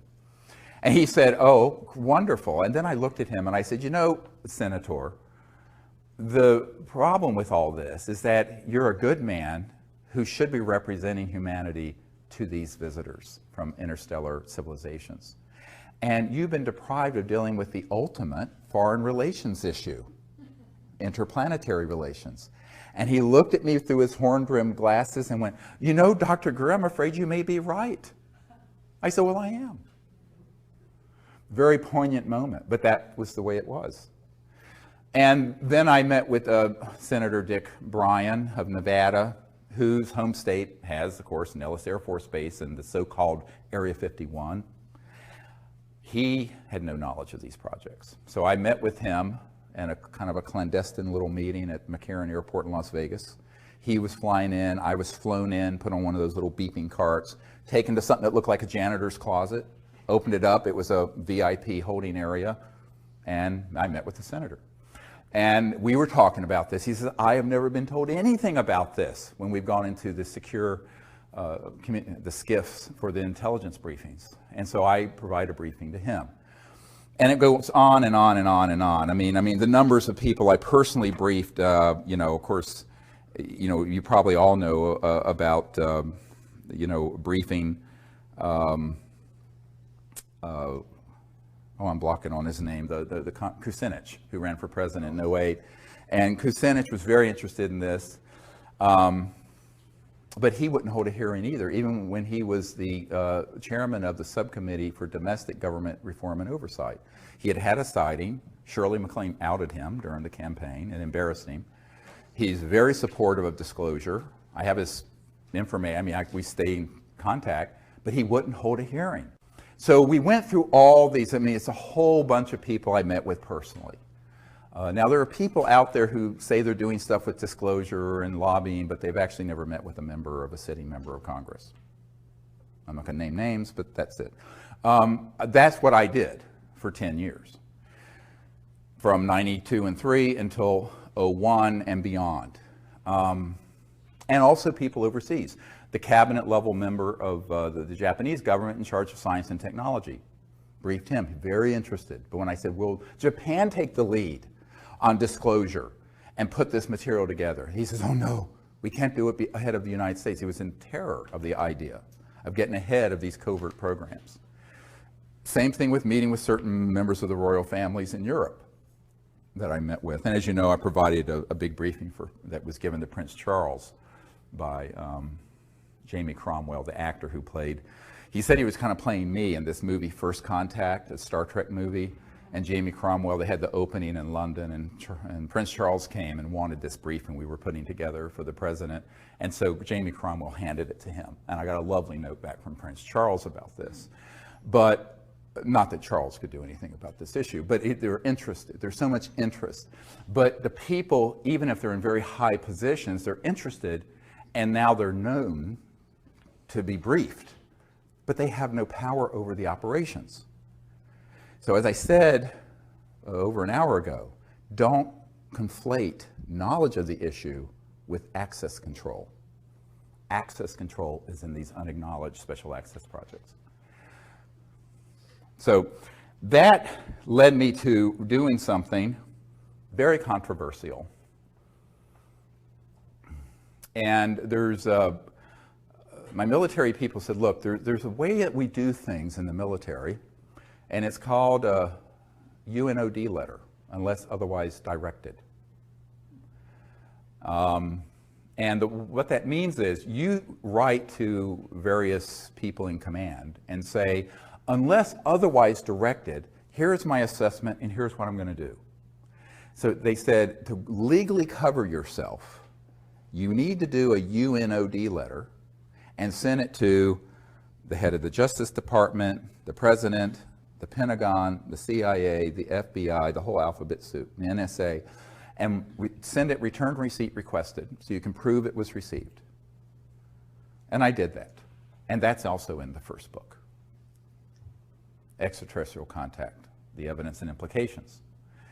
And it said, it basically said, you can read it, it's up on our website, here is our assessment. These projects are being run illegally. They are unacknowledged special access projects that have been unconstitutional since the 50s. The president and other key figures we know have been lied to, as have the oversight committees of the Congress. Similar crisis exists in the United Kingdom and other countries where I have had briefings. Therefore, it is our assessment that the National Security Act and secrecy laws that are attached to oaths of secrecy are null and void, and that any man or woman who has knowledge in any document, material, or evidence attached to the UFO and extraterrestrial issue can be provided and disclosed publicly without penalty of law. This is our assessment, and unless otherwise directed, beginning as soon as we can organize it, we will proceed with disclosing this testimony and these documents. This was what we used to legally cover all 110 top secret military witnesses that came forward. It had to be done. And the reason I couldn't have done that between 93 and 98, I had to go through this torture chamber of finding out that, in fact, and proving not only to myself, for posterity and in my records, that the key people who should know about this do not. And therefore, the programs are illegal. And therefore, if the programs are themselves illegal, they can't cite the law. It's basic constitutional law.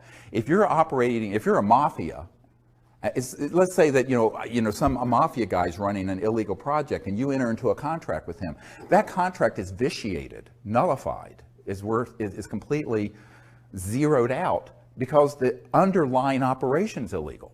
So all these men and women who have been at Lockheed Martin Skunk Works, who have been with the CIA, the DIA, the Pentagon, who have worked on these projects, we basically exonerated them from any legal penalties for disclosing information about these projects because we were able to prove they were being run unconstitutionally. And therefore, the National Security Act could not be applied. Does everyone understand what I'm just describing? That was the basis for the disclosure project of May 2001. And we had to do that because I talked to Danny Sheehan, who is a constitutional attorney who did the Silkwood case, represented the New York Times, the Pentagon Papers, and he was helping me pro bono on this. I ran this idea by him. So I had my military guys advise me on the UNOD letter, the unless otherwise directed letter, but then I talked to some legal constitutional experts and say, is this a sound legal assessment? Because I'm just a doctor. I know anything about this stuff. And he said, absolutely. If these projects are being run illegally, they cannot then have it both ways. They either have to be under proper oversight and control of the president and the Congress, or they have opted themselves out of the legal system, and therefore they cannot use the legal system to prosecute any of our witnesses or me for having disclosed top secret documents that have not been declassified, which I have done. Now, that's a very big difference from what Snowden did. Snowden disclosed things that were being overseen by the president and were being overseen by the Senate Select Committee on Intelligence and the House Intelligence Committee. And even though those programs are Big Brother-esque and outrageous, he really should have limited his disclosure, if he's listening, to operations that were unacknowledged and illegal. You see, if he had done that, he would not be in legal trouble. Does everybody understand what I'm saying? He just didn't know. He was young, and he'd had very bad advisors. The journalists and people who were working with him didn't understand the system well. So anyone listening who wants to be a whistleblower, listen to me, contact me before you jump off that plank. Because you must only disclose the projects that are USAPs, unacknowledged, and which are unacknowledged to the level that even upon directed inquiry by the key people in the Congress, the Pentagon, the CIA, and the President, they're still lying to them. So those programs then are rogue and illegal. Those you can disclose. And if you can prove that, then you're free sailing. Now, that's what we did. So from 98 until 2000, we gathered together more and more and more of these top secret military people and others. And I went all around the world and interviewed them. There's several dozen of them up on our website at SiriusDisclosure.com, SIRIUS Disclosure.com. Their testimony is a book that we put together called Disclosure. Some of it. I mean, it's so voluminous. To give you an idea, I had 110 hours of testimony that I had to cut down to the 4-hour and 2-hour DVDs that you can get on our website. There's so much material. So it's unbelievable amount of material that that's on digital film. I mean, honestly, I did most of the filming, so it's not professional because I'm a klutz with cameras, but That's all. We didn't have the funding to do this, you know, like a big project. We just did it. It was all, by the way, the Disclosure Project had no paid staff, no office, all volunteers working in our spare time, all of it. So that's how it got done. And it still is how it's happening. So I think that people have to understand that, you know, we did the best we could with what we had. It wasn't like we had a $5 million grant or a $10 million grant to do this. We had a couple $100,000 to travel the world, interview all these people, and launch it at the National Press Club, which became the biggest event in the history of the National Press Club since Ronald Reagan was there. And at the time that we did the May 9th, 2001 event, it was the most watched event in the history of the internet, the entire internet. And the company that hosts the internet broadcasts out of the National Press Club said they had so many people trying to see it, it crashed their system. And that Bill Gates and others were watching this because they had never seen that many people trying to get on to see it. They had to grab every T1 line in Washington at the old system. Now you can handle it, but they couldn't handle it in 2001. And it was all in the media. Eventually about 800 million people around the world saw it. But then one by one, the media were contacted and told, take this down, take this down, take this down. 4 months later, 9/11 happened. But in the course of all of this, I've learned a lot. But, you know, one of the things I've learned is that you cannot expect people in power to bite the hand that feeds them. It's like the old 9 Inch Nails song. Will they bite the hand that feeds them? And the answer is usually not. And the other thing is that the currency that matters is, it's not impressive if you're a billionaire. I know a lot of billionaires. It's not impressive if you have a law degree from Harvard. It's not impressive if daddy left you $10 billion. It's not impressive if you're the president of the United States, if you're not willing to do the right things for the people of the world and of the United States and have the courage to do it. Now, that one word, courage, comes from heart, from the French. Do you have the heart and the courage to do it? That's what's been missing. Because for the most part, our politicians and our attorneys, most politicians are lawyers, they come up in a system where it's self-aggrandizing, naked ambition. And most people in the corporate world and in the political world are not going to do something that could be an enormously dangerous thing for themselves personally and could ruin their careers by being associated with it. And that's why I concluded by 2000 that the people have to do it. We, the people, have to do that. Now, one of the real other issues that came up recently was, have there been people who, over a period of time, been trying to work this within the system? Yes. There's a senior official at the CIA who for 20 years has been very, very supportive. He's part of that group, but he's on the side of disclosure. But he can't stick his neck out too far because he saw what happened to former CIA Director Colby. When he stuck his neck out, he was going to give Bill Colby, the CIA director, I think for Ford and Nixon, was going to hand off one of these zero-point free energy devices and about $50 million in seed money so we could get it out to the public. And the week he was going to meet with a member of my board, they found him floating down the Potomac River. Almost absolutely was assassinated. We can't prove it, but his best friend, a colonel, met with me and said, yes, that's what happened. And he knew it was a risk. So a lot of people who are friendly to this, who are on the inside, are afraid of being tweaked, terminated with extreme prejudice. And then you have other people who aren't on the inside, who don't have the courage of the ridicule factor, because the New York Times and the Washington Post, the big media outfits that are wholly owned subsidiaries of the intelligence community, frankly, when it comes to this issue, are going to absolutely roast and ridicule any politician that brings up the word UFO. It has to be done like on Kimmel, you know, just sort of ha ha ha, make a joke of it. So in 1953, the CIA decided that the psychological warfare aspects of this would be where the real enforcement could be. by just making it ridiculous. And they actually engaged, I have a document that proves this, Disney Studios, to make cartoons about little green men so that it would become the laughing stock and sort of defang the whole issue into sort of silliness. And so it has remained for 60 years. So it takes a lot of courage, not just in terms of your personal safety, but your reputation, because you're going to be ridiculed and laughed out of meetings, or you're going to be teased. And most people don't want to be ridiculed. I'm just the kind of person, I don't care what someone says about me. I mean, everything terrible you can imagine has been said about me, and so what? I mean, you just expect it.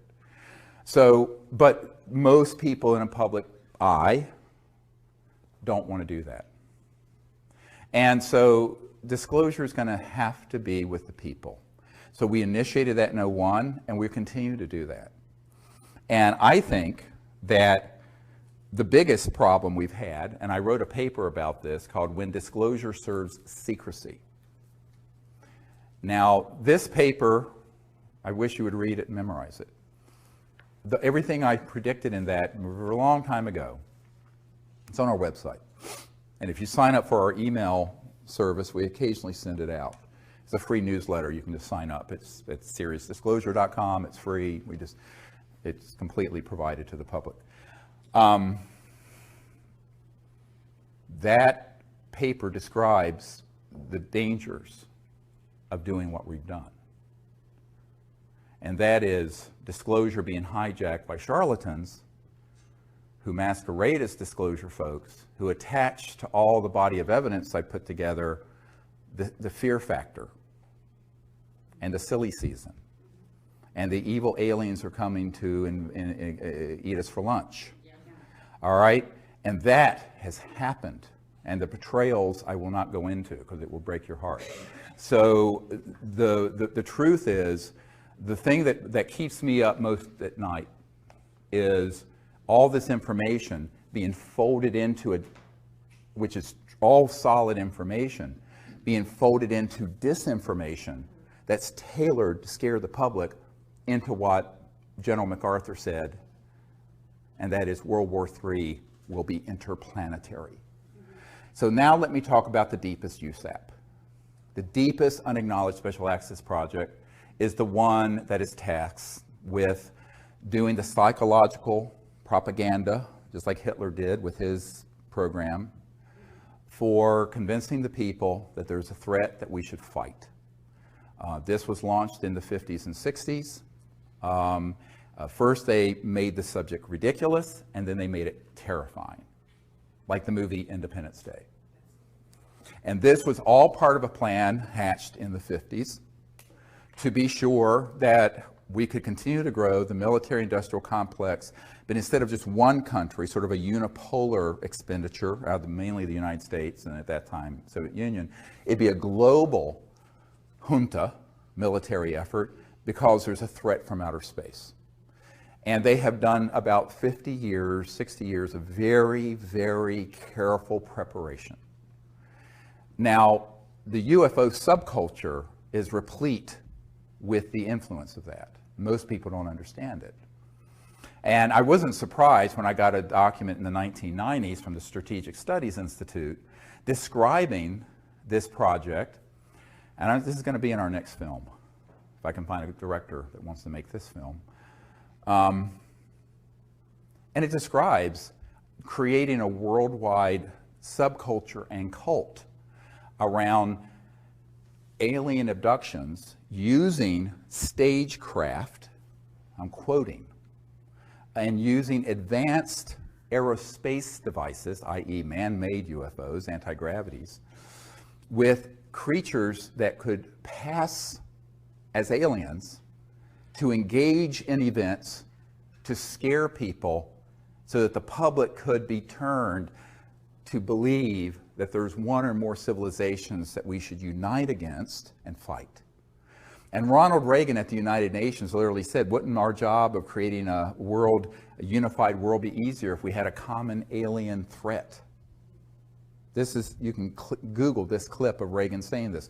So that agenda and the Star Wars programs that go with it, And 90+% of all UFO subculture books, movies, conferences are infected with that virus. Now, I'm saying unwittingly in many cases, because how would you know? If you haven't been read into a program that is so sensitive, and I've had physicists who worked at the Dulce complex and at the Pine Gap complex in Australia, that where they manufacture these what are called programmed life forms, these things that look like aliens that are 100% man-made, have integrated circuits in their neural complex, but they're biologicals, and they're on board these. But the people running the craft are military or corporate guys. And they'll sick these things on people, and they'll abduct them and put an implant in them. And the implants are made by EG&G. They're on the edge of the Nellis Range. You want to hear more? This is the stuff people really hate me for. Because I was told that if I expose this, this is where I'd be most at risk. Okay, because now I'm stepping on the toes of the eschatological fantasies of the people who want endless war. Eschatology is the study of how the world's going to end. And at the core of this secret group are folks who want to precipitate an Armageddon-type conflagration that's War of the Worlds. Because they love and they do it because they want people to be united around another common enemy, not just one country or subculture or religion, but the whole planet. Go look at the movie Independence Day. It's a script right out of the CIA. And so the whole point of that is that you have got to prepare people to hate. So, you know, it's not politically correct to hate someone who's African American if you're white, or if a gay person if you're straight, or hate women if you're a male, or a Jewish person. But it's completely okay to hate an entire planetary group of people, whether they're called grays or greens or purples or whatever, because they know that humans have within them this flaw. And it's in the primate monkey mind that is the root of tribalism. And I want to deconstruct this for a moment. We are 98.5% identical to chimpanzees and gorillas. And chimpanzees and gorillas do organize into troops and into warring sects that kill each other. And it is usually based on slight differences of whether territory or appearance. And this can be exploited by demagogues, whether it's religious demagoguery, racial demagoguery, sexism, homophobia. Just pick it. Well, the big one is interspecies. So the next one is, let's get everyone prepared, and we can use these images, just like Hitler used the image of, you know, the blood libels of Germany, you know, portraying Jewish people as grinding up children for matzah meal, and this outrageous stuff that was propaganda. No, this is all true. Go look it up. Unfortunately, most people don't know any history, but you know, if you go look up the history of World War II, there was a foundation built for years for the Third Reich. That's what the Fourth Reich is doing, this secret government. And they've done it very well, extremely well. Now, I met with a man who would not come forward, who was on one of these early abduction squads. Now, don't get me wrong, not everyone who's had contact has had a false abduction happen, but the whole thing's been commingled. I've had contact, but it wasn't an abduction. So what I tell people is that if you mix this together and people don't know that there are two distinct things going on, you think they're all the same phenomenon when they are not. And this man said in the early days, before they had these programmable things that look like life forms, that look alien, they would use little guys that were short and do a Hollywood mask and suit on one of these anti-grav devices. This is back in the 60s and 50s, 60s, 70s, and abduct people. And so they started this program a long time ago. And it's very easy to do. Very easy if you understand the technology. Now, this is the other problem. Most people don't understand the extraterrestrial technology, and if you don't understand that, you're not going to understand what the reverse engineering spinoffs have been, one of which is what I'm describing. So when they realized that they could stagecraft this, and this is described in the Strategic Studies Institute document. I don't know, the director of the film Sirius didn't want to put that in there. He thought it was too controversial. The next film will have it in there. I'm going to override whoever the director is. That this has got to be in there. But that way you prepare the population for a new enemy to fight. How else can you grow the military-industrial complex from $1 trillion a year enterprise to a $3 trillion or $4 trillion or $6 trillion? You have to have an enemy. As Leon Panetta said, we're spending $110 billion a year to chase 70 Al-Qaeda members in Afghanistan. He said that. So how do you keep that juggernaut going? You've got to have another and a bigger enemy. So in the meanwhile, they'll concoct and create and keep the fire burning, manipulate the world to keep the fire burning deliberately. And that's what we've seen over the last decade. We go in and break Iraq, and then it creates, it just keeps this fire burning. However, the big surprise that's coming, 1,000 times worse than 9/11, is this false flag operation to stage a threat from outer space. There was a man who came to the congressional briefings in 1997, and he was prepared to open this entire box, Pandora's box of issues, to the members of Congress there. And I will not share his name. I keep a confidence he was going to do it. The night before the congressman came, some intel people came to his room who he had worked with in those projects and begged him not to disclose it. And so he left. He was actually taken that night to a secure facility out in Virginia, and we never saw him again. He left a note under Sherry Adamak's door explaining what happened.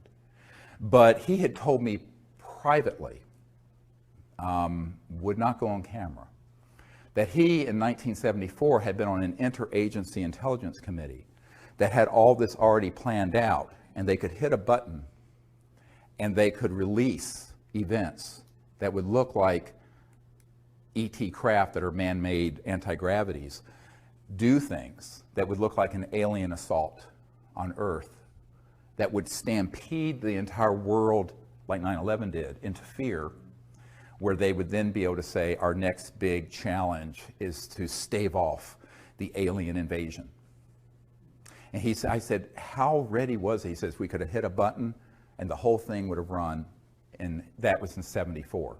Now, that's only because he was on that committee in 1974. I'm sure, he told me, but he said it was fully operational well before then. So we're getting into some really deep and dark stuff here. Some people are very disturbed when I share this. I don't think we have to, it's childhood's end today. You have to go into this with eyes wide open. And so one of my real concerns in putting together all the evidence and information I have on this is that then there are other people who are within the UFO subculture who will take the disclosure moniker and fold it into mutilations and abductions and evil aliens and this and that and the other thing. And I warned about this 10 or 15 years ago. And so it has come to pass. And I am very disturbed by it. It's the one thing that makes me want to shut down all my efforts. Because I don't want to hurt human consciousness more than it's already been injured. My whole purpose is to help us get to a point where we become a peaceful planet that becomes interplanetary and interstellar. Not World War III that's interplanetary. But people who are not very nuanced in their thinking, or as Dr. Richard Haynes at NASA used to say, unselective filters, non-selective filters. They just let anything through and are not discerning, will take information and documents and witnesses and people I have and then fold it in to this other disinformation, and they do not have the discernment because they have not been at meetings with people from Pine Gap and Lockheed and the Cube. The Cube is the big underground facility that Lockheed Martin Skunk Works runs up in the high desert near Edwards Air Force Base. It's the state of the art where all these things are done, and at Dulce, which does exist.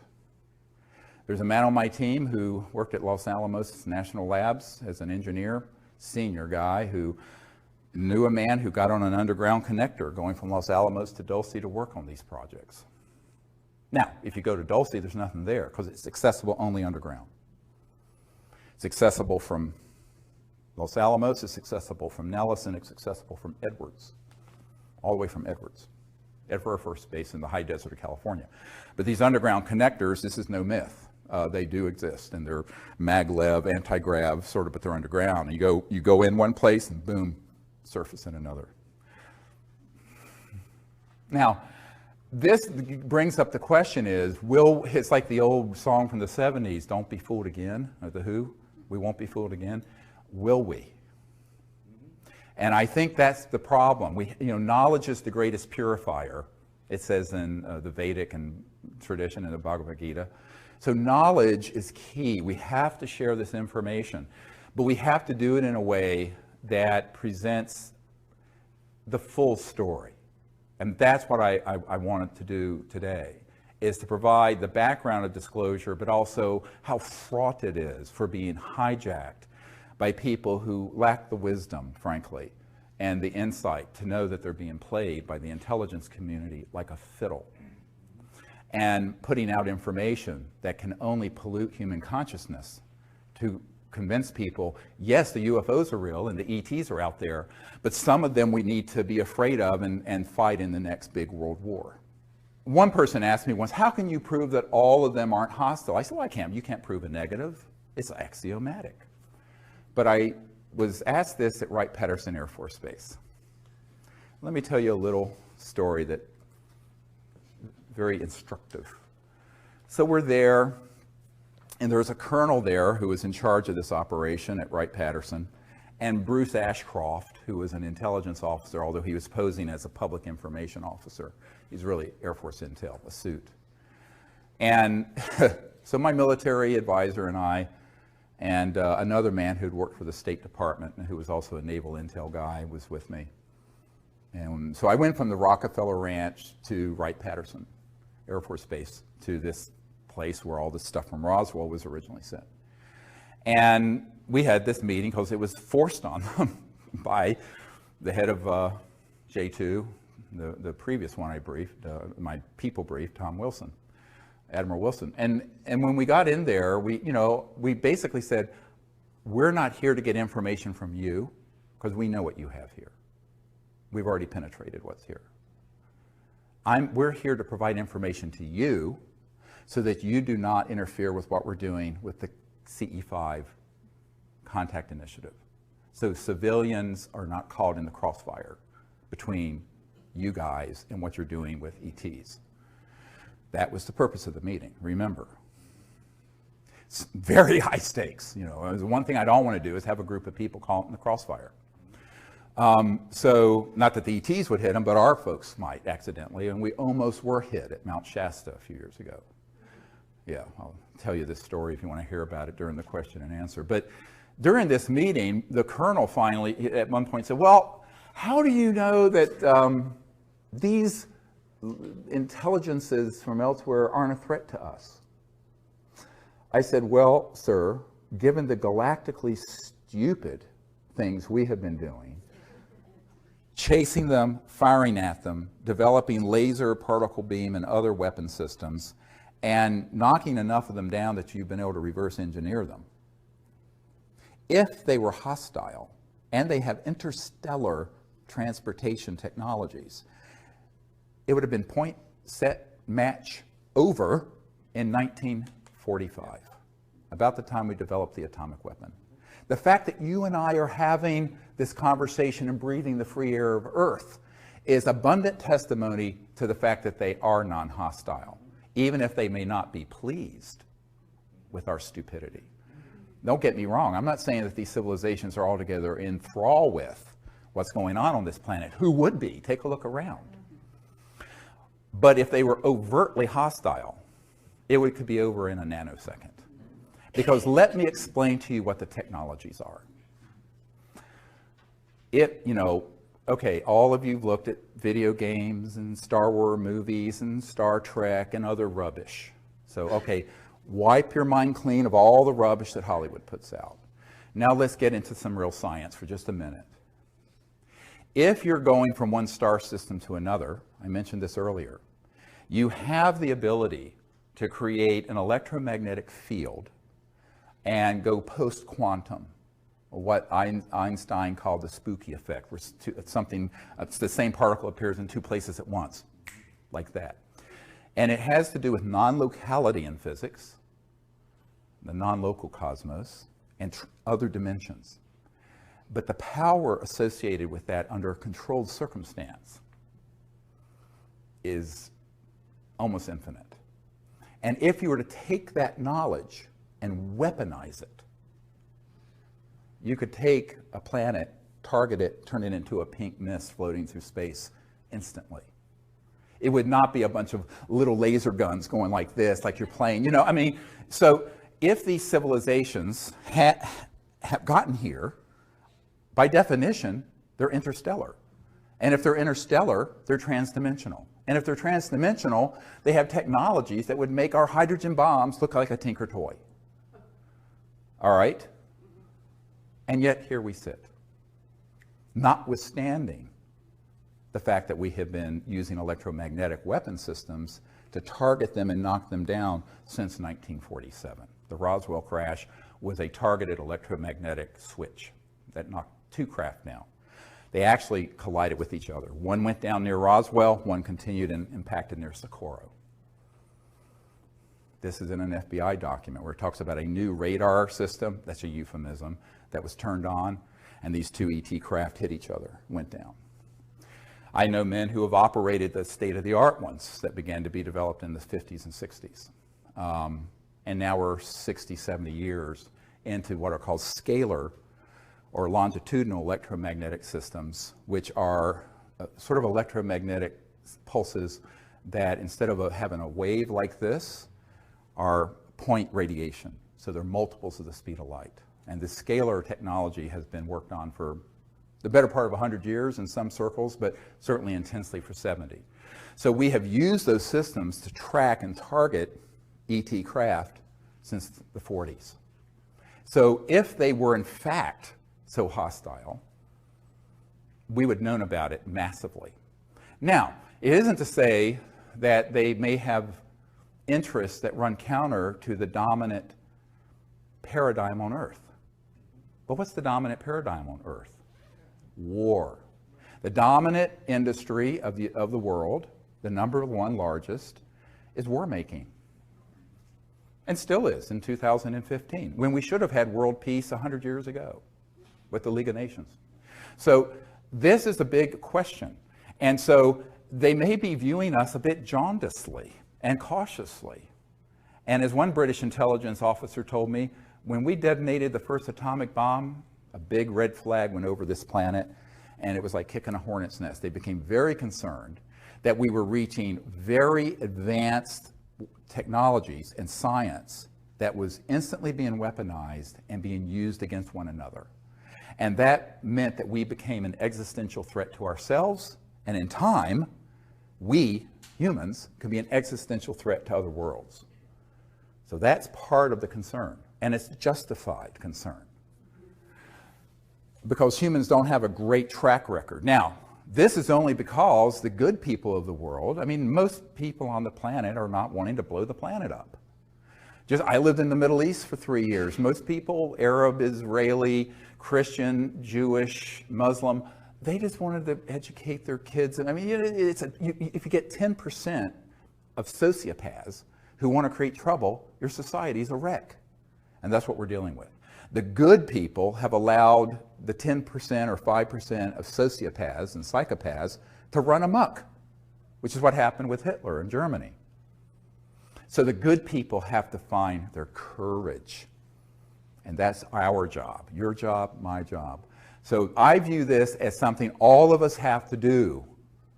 It isn't, don't look to the President of the United States, as John Podesta said. And by the way, a little footnote on that, you know, people think his interest in this was recent. It wasn't. After we did the National Press Club event in 2001, he publicly came out in favor of disclosure. This is the senior advisor to the President Obama. And also, he was chief of staff for a number of years, 4 or 5 years, for Bill Clinton, during which time we were doing all this with this Project Starlight, which has been misnamed the Rockefeller Initiative. It wasn't Rockefeller's initiative, it was Project Starlight's initiative, frankly. So, but Podesta was always aware that, in a sense, what Truman and then Clinton said about the White House is that it's the crown jewel in the federal penitentiary system.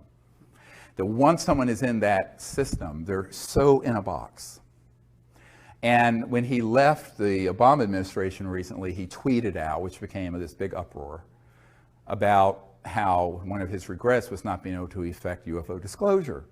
Now, some people thought it was a bit of a joke, but it wasn't, because there's a press conference in 2002 after we did our 2001 National Press Club event where he talks about disclosure and needing to end secrecy and release the UFO files and information. But his interest goes back to the Clinton era, before, because he was chief of staff for Clinton when we were doing all this work, prior to what the public knows as the Disclosure Project. Does that make sense? So he was also the POC, the point of contact, for Obama and for the briefing that's here that I provided after Obama was elected. And he assembled the Obama cabinet, did not immediately take a role in the Obama White House, but he put the cabinet together. He was the head of the transition committee between the election and January 20th, when Obama was inaugurated in January 20th of 2009. And there was a man who was doing a course with him at Georgetown Law School, who's an attorney here in town who wants to be anonymous, who said, look, he's very interested in this, and the president, of course, is going to be in the same situation they all are. And so I was asked to put together a briefing, and it went to this man for Podesta and Obama. Because Obama was, looking to John Podesta as sort of his secrecy guru, because he had been a senator from Illinois or someplace for a couple years. He didn't know anything about all this. And he wasn't going to be told by his CIA director, Leon Panetta, because I sent this same thing to Leon Panetta, because he didn't know anything, being CIA director. So that's kind of my role, is to be the bridge between this unacknowledged world and that world when I'm asked to do it. And it continues. So last year I was, about a year and a half ago, I was in Australia on an island with 120 world leaders. I was asked, the year before that, it was the Director of National Intelligence, who had just retired, who briefed them. And 2 years before, it was Bill and Hillary Clinton. That year it was my turn in 2013, and I presented all this material to all these people in the world. So I continue to do this, and then my wife and I will send out packages of disclosure stuff to colonels and people in Switzerland and people at Davos, and it's this whole networking thing. By the way, that's where your tuition is going, because these things are very expensive to do, and we have no funding and no staff. Emily and I, just with some volunteers, do all this. Now, one of the things that you have to understand about these leaders in the world is that most of them are just agog when they hear about it. They go, oh, well, I'm Minister of Defense of Australia or whatever, and I've never heard of any of this going on at Pine Gap. And they're not lying. I said, well, no, you wouldn't. So it's sort of an unenviable thing to have to do, because I'm really the deliverer of very bad news. To have to show it to someone that powerful and say, by the way, here's what you don't know that you're being lied to about. But so we continue to do that. But the big action, and that's sort of a service to people in government, because I view the good people, and there are good people in government, as victims of this secrecy, just like we are. Where they failed is in their constitutional duty to take on that machine. And that's where the courage comes in. And I think that's why we're going to have to view ourselves as the leadership, all of us in this room and the people out in the public who support disclosure. And the next wave of disclosure are going to be two things we're going to talk about after our break in a moment. One is a mass defection program. What am I talking about? We've got to network, tell everyone we know, and find another wave of people who are currently deeply involved in these covert programs, who will approach me and we will massively defect at once. Because even what I'm sitting on, there's probably 10 or 15% that's out in the public domain. Some people I've interviewed have asked me not to release it till they're dead. Fantastic. Okay, so that's the next phase. The other is mass contact. We have got to create teams all over the world that are skilled in the art of the CE5, Close Encounters of Fifth Kind protocols, who go out on a regular basis and create in consciousness, but also in action, the ability for mass contact to happen that's peaceful before this false flag creates the overlay. So it's a race. We're a race against the clock. And so that's how it has to happen. And that's something that you don't have to sit on your hands waiting for the president to do, or for that matter, me to do. That's something all of us can do. Yeah, and people who've done the CE5 initiative, even using the app, we get reports every day on our website of amazing contact and things that they've had. So if more and more people start doing that, the ETs are going to get the message that not everyone on planet Earth is sleepwalking. See, they need to see that. Now, people have asked me, Larry King asked me, why don't they just land on the White House lawn or their Super Bowl game? I said, yeah, they could do that. But all that would do would trigger mass panic, because these folks in the intelligence community would say, we're being invaded. We need to fight them. They know not to hit that tripwire. They want us to invite them and create the correct atmosphere of universal peace in consciousness and action to make contact. Then they'll come. We build it, they'll come. They're here anyway, even when they're invisible, because most of the time they're shifted beyond the speed of light and you can't see them anyway. This is what I'm going to talk about in LA at this workshop I'm doing in Glendale. But I think that's why, if we understand how powerful we each are, not only to find more and more mass defecting witnesses inside Booz Allen Hamilton and inside the CIA and Lockheed Martin and Skunk Works and Dugway Proving Grounds and Nellis Air Force Base and Pine Gap. And I have a whole list of corporations and facilities that I've updated of where these operations are currently going on. And we need to have people in those systems come out. Not trickle out one at a time with no credibility, but en masse, just like the '01 event, but on a larger and deeper level. So that's what I'm calling for now. And then the other is all of us becoming ambassadors to the universe as citizen ambassadors, peaceful contact. And that's something every single person can do in their own community. And if you do it and you practice it and learn what the protocols are, you'll be quite stunned at what will happen. It's beautiful.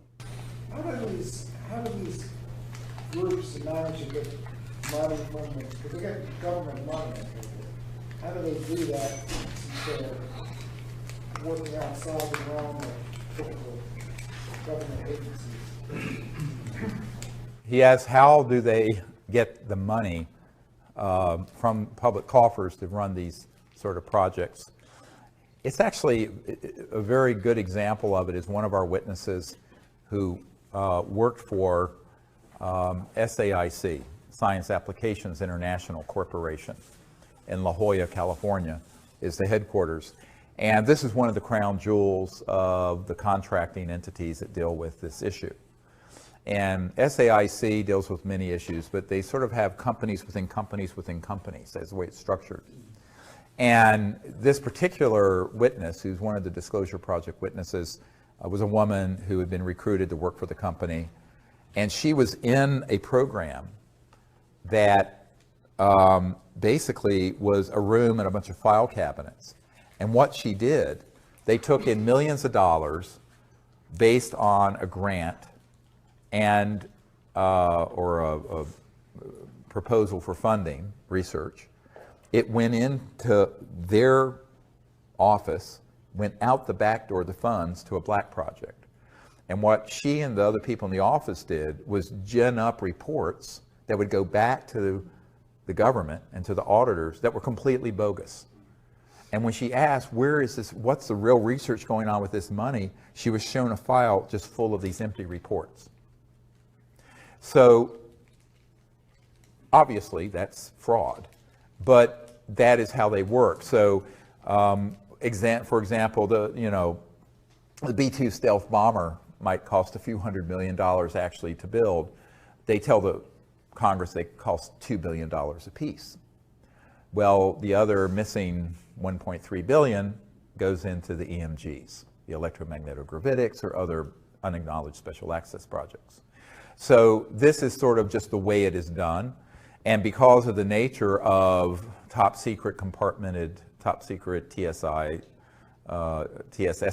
top secret special compartmented intelligence, when you get to the unacknowledged level, nobody unless you're in that compartment, you're not going to report anything out to any external person. I don't care who it is. Certainly not the Congressional Budget Office or the auditors at KPMG or whoever it is. They just don't report it out. It'll be reported out on these phony things. And this is why when Rumsfeld said there's $2.3 trillion unaccounted for. I mean, again, this was not a flaming liberal. It's not Abby Hoffman saying this. This was the Secretary of Defense for George W. Bush and Dick Cheney saying this. So if you don't believe me, maybe you'll believe him, and that it's just unaccounted for. But that's how it's done. This one little example, so a lot of it is kind of overbilling and overcharging. You hear about these massive costs, 500% cost overruns, 1,000%. Well, it's not cost overruns per se.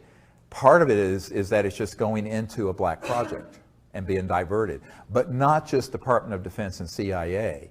I have people who worked with the first Bush presidency, Bush Sr., who said that they were pulling money out of HUD, Housing and Urban Development, and other agencies. That would be things that were inflated prices that would then be siphoned off into black projects. And that is done routinely. And so, now, there's another way of doing it. I don't know if I should go into this or not. This is this is the dark end of it. Okay, so one of the meetings I had was right after we did the meetings in 1997 for members of Congress and for Admiral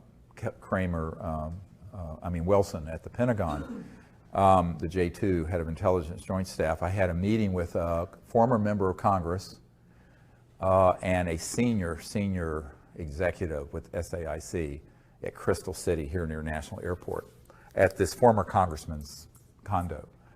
And this congressman had been for many years sort of a consigliere to George Bush Sr. And he said, "Do you understand how dangerous this group is?" I said, "Yes." He says, "But do you understand where a lot of their funding comes from?" I said, "I have a very good idea. Where are you going with this?" And the SAIC executive had recently retired and moved out of the country to France. And both these people asked me not to disclose their names, but this is put me under sodium pentothal. I'm telling you the truth here. They said, "Well, we use these anti-grav devices, and they launch wee hours of the night from various places, and they move billions, hundreds of billions of dollars worth of clandestine drugs and armaments around the world." And he said there is one group that is involved, it's like a small army, he said, of people of 8,000 men that have been involved in just moving contraband around the world because it's all cash and it's untraceable. And we have killed 2,000 of these men for minor infractions of security. Okay? This is not a conspiracy theory. These were two principals with firsthand knowledge of it, warning me of what this group is really into. So one of the reasons, therefore, fast forward to another problem. If the drug war has been created so that by making it illegal, it not only keeps it criminalized, but it creates a domain where so these super black illegal operations can kind of pluck the low-hanging fruit and have a very large, I'm talking hundreds of billions of dollars of funding by being kind of integrated with these criminal enterprises.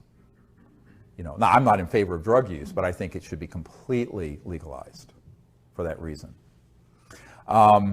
And that would just suck all, it won't be. Now, they'll wrap themselves in morality and public health and all this other stuff. They could care less. I mean, you know, any kid, any middle school kid can go to anywhere and get any drug they want in the DC area or even out in Virginia in the rural area I live in. It's so that it creates their own little monopoly, and it does. And this is not a conspiracy theory, because I have met with the principals who were involved in those operations. So that's another source of funding. Now, there's another source of funding.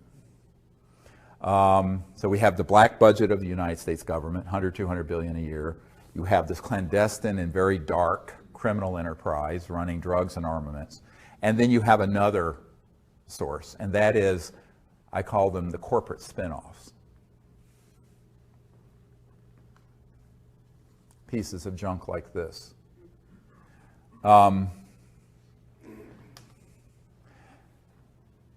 The technologies at Murray Hill facility, AT&T in the early days, Bell Labs, Lockheed, there's a lot of technologies that have been spun out of, as Colonel Corso said in The Day After Roswell, that were studied that have made their way into the public by studying extraterrestrial material that have come from our downing of these spacecraft. Those end up going first into these unacknowledged projects, but then they get moved into their corporate partners and then get monetized as a product. Fiber optic, integrated circuits, computerization, miniaturization, special material sciences, a lot, night vision technology. A lot of these things came out of those classified projects that were studying ET technologies. Now, what they've held back are the energy generation and propulsion systems, but they have monetized and become enormously wealthy through these others that have been monetized. Now, we, the taxpayers, have paid for that research, but it ends up getting a patent and gets spun out as, look what we invented. Now, most people, you know, and it's interesting that this guy named Thiel, who was one of the co-founders of PayPal, I believe, recently said in an interview with Fareed Zakaria on CNN that there has been no real discoveries and progress technologically in 50 or 60 years. And this was on CNN. It still takes you the same amount of time to go from JFK to Paris now as it did in 1964, 50 years ago. And that basically what we've done is sort of tinker around the edges. Now, I know people, when they hear me say this, the people in Silicon Valley and who think they're high tech with this, I mean, we had telephones 100 and some years ago, so, are just like appalled. I said, yeah, but the internet was developed by DARPA, the Defense Advanced Research Projects Administration. The technologies that are in here were spun out of these covert programs, and then people innovated them. They did innovation and applications, not discovery. So, and if you come up with a fundamental new discovery in science and technology that is really disruptive, i.e. free energy or something like that, it will be confiscated, either under a national security order or if it goes through the patent process through the patent law provisions for seizure. And if not that, they'll just flat out take it and tell you to be quiet or else. So, and that's true of people at universities, industry, private inventors, et cetera. I know many, many, many people who've had that happen. Here in Washington, the Federation of American Sciences said, well, look, you know, there have been 5,135 patents that have been seized. Well, the reason for that is that the things they don't want out are things that are true breakthroughs. So if you look at our society, Yes, we have an internet and you have an app so you can go find your restaurant you want to find instead of looking through the yellow pages. But it's just the yellow pages is digitized. It's no big deal. We're still running this thing and all the lights in this building off a coal-fired power plant from the 1800s. Your car is the same engine Mercedes had in the 1800s, internal combustion. The jet engines were developed in the 30s, invented. Rockets, 40s. Atomic power, 1945. No real fundamental breakthroughs in science and technology since then. And that's what Thiel was saying. Thiel, the multi-billionaire. And I think it was sort of an astonishing statement for a lot of people, but he was being honest about it. So, but there has been monetization that way, which has created enormous revenue for a lot of these corporations. What do we have in any of our encounters with medical technology that's been sequestered? He asked the question, what do we have that has come about through some of these research projects and encounters that are medically related? A lot. My understanding is that if the technologies that deal with regenerative capabilities exist, transdimensional, that are sequestered, where you could actually regenerate spinal column or a severed limb and nerves, things of this sort, cancer, other diseases. But the problem is those use technologies that are transdimensional. What do I mean by that? They use subtle energy technologies that aren't just kind of like acupuncture, but I mean that are, you know, electromagnetic systems that are very, very high tech. Almost like in Star Trek where they wave a thing, you know, but that would actually work reliably. But there too, I mean, you're talking about hundreds of billions of dollars in pharmaceutical and conventional medical. There's agribusiness, medi-business, military-industrial complex. A lot of toes would be stepped on. But also, more importantly than that, is that if you open a window into an application that's medical related to these technologies, people are going to see the energy implications of it. And with that, it's goodbye oil. It's goodbye coal. So they've been sequestered for the same reason the energy and propulsion technology. Yes, I understand from men and women I've worked with that there are amazing technologies that relate to medical systems and curative and reparative, regenerative technologies that are trans-dimensional electronic systems that would just blow your mind. Yeah, and so unfortunately, you know, in a sense, our medical system is sort of Stone Age from that point of view. But there is medical information that can help. Yes, there's medical information that can help. And one of the things I've said, there are multiple, look at this whole issue of disclosure. First, there's the basic information, we're not alone in the universe. Then there's the fundamental technology, energy, propulsion. And then there are all the ancillary or associated technologies, you know, medical, environmental abatement. Ken Shoulders, who was a scientist, discovered charged clusters that would, under right conditions, neutralize radioactive material. So you could take all the radioactive waste in the world and neutralize it. This was proven. And the Department of Energy was going to fund the next level of it, and the people in this cabal circled their limousines and said, no, you will not. Because it was pulling energy from this quantum vacuum 0 point to do it. I know the people who are part of that initiative, all of them. So there are so many spin-offs and benefits of disclosure of this central issue, but that's the reason it's secret, is that the implications are so huge. It's not just the energy sector or the transportation sector. It's the medical, it's the pharmaceutical, it's all of it. But, you know, would 99.999% of humanity benefit if it was used peacefully? Now, there's a big caveat. If it was used peacefully, yes.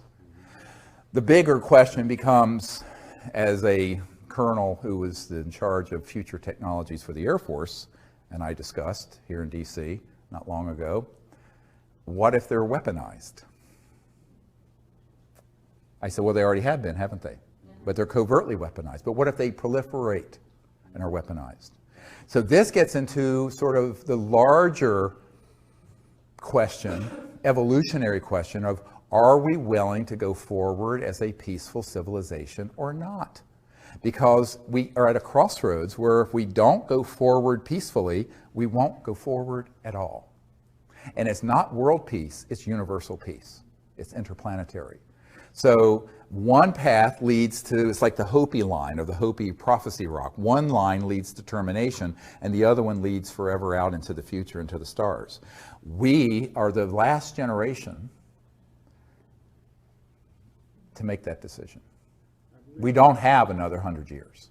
So that's why this is so critical. It's why I left my medical career to work on this, because I came to realize, once I realized what was behind the secrecy, why it's so secret, that it really doesn't matter. I mean, yes, I can save one life at a time in the ER, or maybe 3 or 4 when I'm really busy, but I used to have to run multiple code blues. Code blues when your heart stops. But now we have the responsibility of the earth and all of her children for the next thousands of years in the balance, hanging in the balance. So humans have been trying to make this transition for a very, very long time, and it keeps getting thwarted by, let's say, call it special interests, people who are hell-bent on maintaining the status quo of the financial system, the political system, whatever it is. But there has to be, let's say, a nonviolent revolution that has to take place. I'm not a violent person, but I don't think you let these the sociopaths who have another agenda to continue to call the shots as they have for the last 100 years. We have to have the good people step forward.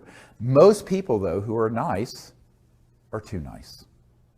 And one thing that I found very early on in 1992, when the head of Army Intelligence threatened me, I said, basically, screw you and the horse you rode in on.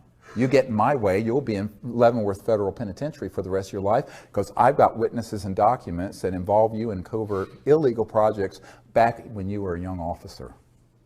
And he went, oh. I said, you want to get on the dance floor? Come on.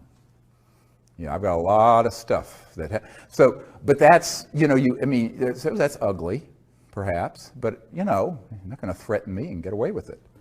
But I think that most people, here's one of the problems, is that people are either too nice or they don't have the courage. Like so many of the technologies that I know are held by people who are out there that we've met with, who could bring out these technologies. The first time someone comes up to them and goes, boo, they put their tail between their legs and they run. They're not willing to take the risk. Now, you have to be willing to take the risk, including losing your life, or you can't go anywhere with something like this. Or if they know they can put you on the run with the least little threat of defaming you or threatening you or what have you, they know they've got you, because that's what's going to happen. So the currency the only currency that matters, you have to know about this, you have to have the vision of what to do, there has to be a certain fund of knowledge and intellect, is why I'm sharing. But when push comes to shove, how much heart, courage do you have? And that's true of these medical technologies, it's true of the basic energy technologies, and it's true of the state of the world. So we have to find our hearts. We have to find our ability to come together so that the good people of the earth prevail over these sociopathic folks who have a eschatological agenda, who love, sort of endless war and have the sort of the crescendo happen with some sort of bizarre, Armageddon type thing. Now, of course, if they keep fooling around, they may get their wishes, because the earth isn't going to be able to endure 7 billion people living like we do indefinitely. I mean, we have both polar ice caps melting, and the equilibrium of the earth is becoming, including the magnetic field, increasingly unstable. So this instability is going to increase and not decrease if we stay on the path we're on. It's like the old saying, unless we change directions, we're likely to end up where we're going. Yeah, regarding disclosure, the the issues of free energy technology and such. Is this a proper picture? It seems that the direction really of disclosure, looking down the road, is one of greater consciousness. Is that true? Right. Right. That's what you're really looking for. Well, yeah, he's asking, is the big picture about disclosure is greater consciousness. It's not just greater, it's the correct consciousness that can support a peaceful application of this. And also a new way of, as Einstein said, no problem was ever solved by the consciousness that created it. And the problem of endless war and the problem of taking every advance of technology and turn it into a new type of club to hit someone in the head with, this is a big problem. And as this colonel in the Air Force pointed out, these technologies would enable someone in another country to deliver a payload in less than a second from the Middle East to Washington. Think about it. Okay, so all technologies can be weaponized. Now, in covert programs, they already have been. But so on the one hand, we have to acknowledge that there's this secrecy. It needs to be overseen properly. But the disclosure is when the work begins. When this information is fully out there, including the technologies beginning to come out, we're going to have to completely change the way the world thinks and works. Now, it's going to have to be a world of collective security, where if there's anyone, anywhere on the face of the earth, that weaponizes and tries to use these technologies for harm, they are stopped by all means necessary. And I mean all means necessary. Could we do it? Yes. Now, do we already have the means to monitor and enforce that? Yes. Why haven't we? Because they want to subvert world peace by keeping endless war going. Because war, for the recorded history of the human race, has been the central organizing principle of every city, state, and nation. And they don't know what to do. How do you organize people if all of a sudden there's world peace? So, an interplanetary peace. So, I always point out, we don't want to have a unified, peaceful world in order to have interplanetary war. Now, this is the going backwards, a big step, not forward. So, but that is the biggest jump in human consciousness we've ever seen. And it is a spiritual and social, psychological issue more deeply than it is a technological or information one. Absolutely, 100%. Yes, sir. There's so many people now worldwide working on zero-point energy. It almost feels like the genie's out of the bottle, and the forces of be cannot possibly contain all of them. What is your view? Are any of them close? Yes, so there's so many people working on zero-point and similar approaches, and the genie's getting out of the bottle. Can they contain all of them, and is anyone close? Yes, they can contain them, and yes, there are people close. In fact, there are people who have them. Let me give you one example. We believe there's a fellow named Rossi in Italy who has a device that generates apparently over unity excess energy and heat. Although no one knows the mechanism of action, he's keeping it a trade secret. Very big and probably fatal error. The people I've met with who have developed these systems have all either taken it to their graves or had them confiscated before they can get out to the public significantly because of some central strategic errors that have to do with the idea that they're going to be able to handle that technology like you would a new app or a new Silicon Valley computer system. When you're dealing with something like this, it has to be done completely openly, open source, and you have to have millions of people know what's happening in real time. Stan Meyer took his knowledge to the grave. You know, if you look at the workshop I did about a year ago here, is that there have been literally hundreds or maybe thousands of people who have discovered this same effect. And they've all made the same set of predictable errors based on their handling the technology as if it were conventional technology when it is not. And so I would say, yes, there are people out there who are working on it. Some, I believe, have. I have a friend at Stanford University who knows a man at the National Security Agency who confided that they're tracking what Rossi is doing very carefully. which indicates to me where there's smoke, there's fire. If Rossi's listen, heads up. So, but strategically, tactically, and strategically, he's handling it in a way that guarantees failure.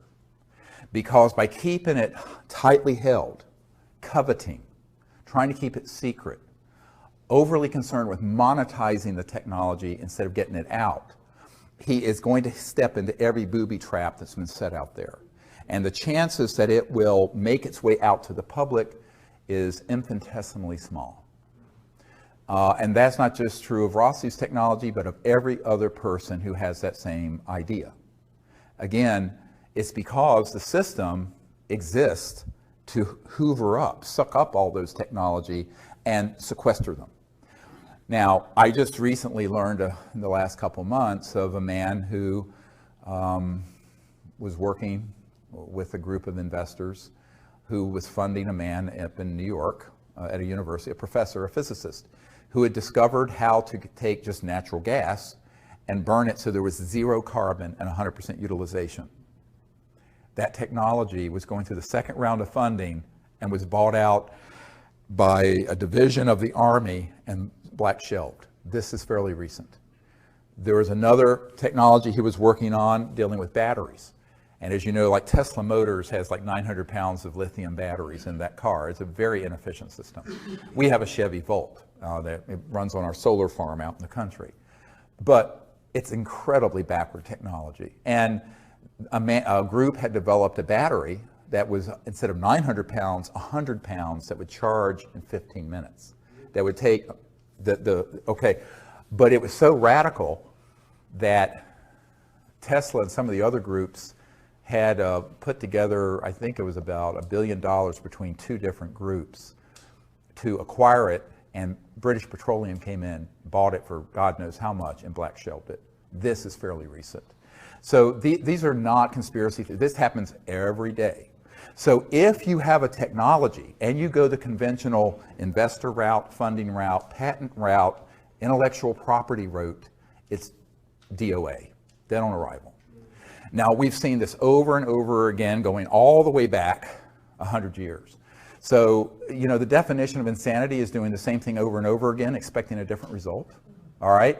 So what I want to say to these technologists and inventors is that don't keep making the same mistake.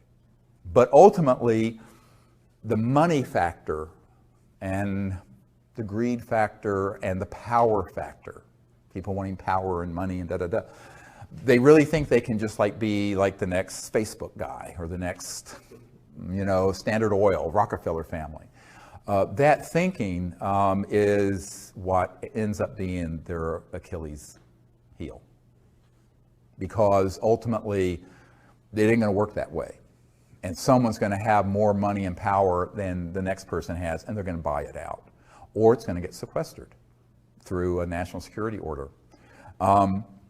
So the only way to do it that I can see is to do it openly, transparently, in real time. Every step of your development is uploaded to the internet, which is my proposal for the energy research and development program we want to do. Well, we don't have the funding to put that together.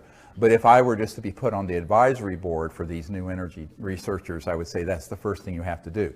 The problem is many of them are trying to get funding from people who want to be able to get a return on their investment.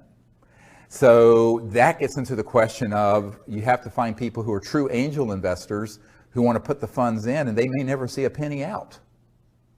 But that's very, very hard to do because, you know, it's the golden lamb sort of thing. And that's the real problem. And I think that until we learn that lesson that the last 100 years of experience has given us collectively, we're going to keep making that same mistake. And all I can do is advise. I can't force folks to do it. And we'll see. I would like to see someone make it through that juggernaut. But I'd be very surprised if they do, using the strategies of conventional business, intellectual property, finance, and investor concepts. I've been following your work for a lot of years, and particularly that video that you put out, where there were like 400 or some people that worked for the government, and they all stood up at the podium and they spoke I was amazed that you put that out there. But I read an article that you had put out talking about Buzz Aldrin. He had died back in November, and you put the article out about his death and how his family couldn't speak about. Oh, I think that was Neil Armstrong, actually. Neil Armstrong. Yeah, the first man to walk on the moon. Yeah. Exactly, and you said that when he landed, he saw something that he couldn't talk about? Yes. What So was it? Yeah. this is a really great question about what really happened. You know, my uncle worked for Grumman, that became Northrop Grumman, and Grumman had the contract to build the lunar module. It landed, a funny looking thing that looked like a spider. It landed on the moon in 1969 on July 20th or whatever it was. The first two men on the moon were Neil Armstrong and after him Buzz Aldrin. Yeah. And back when we were doing these briefings for Congress, and in fact even before then, the Asilomar gathering in 1995, we reached out to Neil Armstrong because I knew from contacts and family that when we landed on the moon, we weren't alone. Okay. And that Neil Armstrong, there were two people who've been on my team for many years who were good friends of his family. And so we reached out to him and invited him to come to those events, and he politely declined and told us that it was made very clear to him and the other Apollo astronauts who witnessed this first event, where when we landed at the crater on the moon, the rim at the top of the crater was, quote, crowded with UFOs, the craft that were up there, multiple of them, and that these were filmed. And that I know people personally who've seen that film footage. And that's why the film footage that came back to the Earth, and we did go to the moon, but some of the footage, it doesn't make sense because the flag is moving. Now the reason for that, and this is where people say we didn't go to the moon, it was all hoax and filmed in a basement up in New York. The truth is we went, but during the lunar orbiter, going back before the Apollo mission, we actually were circling the Earth taking the first early digital photographs. And as you know from the testimony of Disclosure Project witness Carl Wolf, there were structures on the moon that were artificial. Some were newer and some were very ancient. And so they knew the covert programs, and these images were being downloaded to out here at Langley, not the CIA headquarters, Langley Air Force Base, to a compartmented operation run by the National Security Agency that was then sequestered away from the other NASA scientists. But the people running that project, the deep black people in those projects, knew that it was likely we were going to encounter something not of this world or a UFO when we landed. Therefore, they had filmed some footage that they could splice in if something started happening. So during the live transmission, if something started happening, there's a delay that went through this National Security Agency filter, and they could immediately, instantly put in. And that's why there's a couple frames where the American flag is moving. Well, there's no atmosphere on the moon, okay? Which was the one mistake they made in that whole plan. That's the telltale giveaway. Now, some people have taken that, the conspiracy theorists have said, we didn't even go to the moon. We did go to the moon. But they knew that it was likely there were going to be ETVs, extraterrestrial vehicles up there. And so when they stepped out, of course, you know, and we're approaching actually, before they even landed, they saw them. So they were already with this sort of pre-prepared film that looked very, very good, except for this one error. And so Neil Armstrong and Buzz Aldrin know for a fact. Now, Neil Armstrong said, look, you know, if I were to go forward and talk about what actually happened, I've been told, Neil Armstrong said this to us, that my wife, my children, and my grandchildren would all be killed, that they would take us out somehow, some terrible accident. And he says, I'm not going to talk about it. Now, Buzz Aldrin has just basically, he sort of had a nervous breakdown after this and was actually at an Air Force facility. I know a man that was there with him, and he confided that this is also what happened. I also know Buzz Aldrin's sister, who pulled me aside and says, yes, you're absolutely right. That is what happened, but it's not my job to out Buzz Aldrin on this. If he's ready and he's able and allowed, he will speak about it. But you have to understand, enormous pressure was put on these men never to speak about what actually happened. Can we speculate on whether those ships came from here or from there? And this is the follow-on question: were those ships that were around the moon at that time in 1969 extraterrestrial or man-made reproduction vehicles using anti-gravity? I don't know. It could have been either. But I think probably they weren't ours, only because those folks would not have wanted to risk exposing that they were there with cameras rolling. Okay, because that would have, of course, ended the fact that they have these secret aircraft, a secret space force. They want to watch TV and knew it was a space shuttle. So that's one of the problems. That's, you know, I've thought about it, and the answer is I don't know, but from a logical point of view, I doubt it was ours. Okay.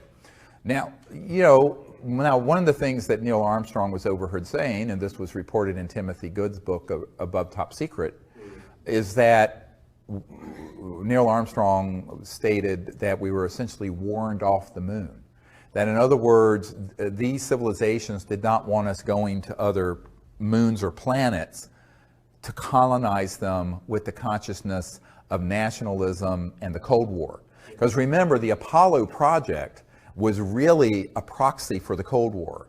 The United States was in a complete panic when Sputnik overtook our space program, the Soviets. And so the race to the moon was part of, and always was part of, the military competition between two huge superpowers, the old Soviet Union and the United States of America. And so when we went there, but we went there not as a peaceful world civilization, but as a competing Cold War effort that were armed with thousands of thermonuclear weapons, hydrogen bombs, pointed at each other. That was not the consciousness that the ETs want to see us going into space with. They want us going into space with the consciousness of peace and cooperation, not militarism and war. So that's sort of your, let's say if there's an entry ticket to space exploration, that's the main one. And we haven't quite reached that point, have we? So I think that's why Neil Armstrong said, I don't know what was said or done, or what was done by these craft, but he said it made it very clear that they weren't real happy that we were going there in this way. And that's, in my opinion, why we wound down the space program to the moon. You know, my uncle was involved with this, and there was all kinds of plans to put colonies there and buildings and have, you know, people living in sort of like domes like they have out at the biosphere in Arizona and what have you, and all that was shut down. Now, the excuse they gave was budgetary cuts, but I don't think it was budgetary cuts. I think it was because, you know, it was quite clear that we were going out there immaturely as a warring civilization and not as a peaceful world civilization, which is the requirement. Yes, ma'am. But Kennedy had talked to the Soviets about going jointly. Was that a peaceful thing together, or what prompted him? What did he know, or what was behind his question? Because he took a lot of flack. Yeah, Kennedy did want to do an international, from the beginning, space program. And, you know, when he was assassinated, Khrushchev wept and stated, now we will not have world peace. Because Kennedy, and actually Bobby Kennedy said this, Bobby Kennedy Jr., who I've met, said this recently on a CNN interview, is that his intent was, in his second term, to get completely out of Vietnam, to do a cooperative, and to make total peace with the Soviet Union. Now, of course, there goes $1 trillion in military industrial intelligence spending. And they were not happy about that. He was also going to disclose this UFO issue. And I think there are a number of reasons why, you know, he was just not willing to succumb to their view of how the world needed to progress with endless conflict. And that's why there was no second term of Jack Kennedy, in my opinion. Now, from what I know, and this is also somewhat corroborated, although in a bit of a titillating way, with the document I got from the National Security Agency contact I have. That's the Marilyn Monroe document. And in the Marilyn Monroe document, it's a top secret document that was handed off to me, never declassified, authenticated by a man who used to be General Odom, ODOM's right-hand guy, who was National Security Agency head for years. And in this document, it was a wiretap summary that the CIA wiretapping a bunch of people, but mainly Marilyn Monroe, who, as you know, had an affair with Jack Kennedy and also with Bobby Kennedy. And they knew it was becoming too public, and so in 1962 or whenever it was, they cut that off. And she was furious, so she was calling up Bobby Kennedy, this Attorney General, and an art dealer named Rothberg in New York, and other people, saying that she was going to hold a news conference to tell Jack Kennedy, to tell the world what Jack Kennedy had told her about, quote, objects from outer space that were recovered in New Mexico in the 40s, clear reference to Roswell, as well as some other matters. That wiretap summary is dated the day before they found her dead. Now, when I brought this up to, there was a famous actor and singer named Burl Ives, who used to be on our executive committee, and he was friends with Marilyn Monroe and Elizabeth Taylor. And Burl Ives, when I showed this document to him, he says, he just held his head. He says, we all know Marilyn was killed and that it wasn't an overdose. We didn't know why. And he was a 33rd degree Mason. Burl Ives was. He has a room in this building next door, the big 33rd degree Masonic temple next door. And I said, yeah, well, Marilyn didn't know what kind of big toes and big gorillas she was stepping on. But of course, the whole world would have covered that press conference. It would have been sensational. And so Marilyn Monroe almost certainly was assassinated because she was going way too far off the reservation. And this document has the proper project code names and code numbers for that era. Project Moondust, Project 46, some of these key project code names and code numbers for the early 60s. I have that document. It's in my first book. It's there for anyone to read. It's explosive, and it's dispositive, actually. But unfortunately for Marilyn Monroe, you know, she didn't realize that this was non-trivial. This is not a trivial thing to hold a press conference, a person of her stardom in that era. I mean, she was huge, talking about these specific issues, because she had learned that apparently in pillow talk with Jack Kennedy. And so it cost her life in order to keep that quiet.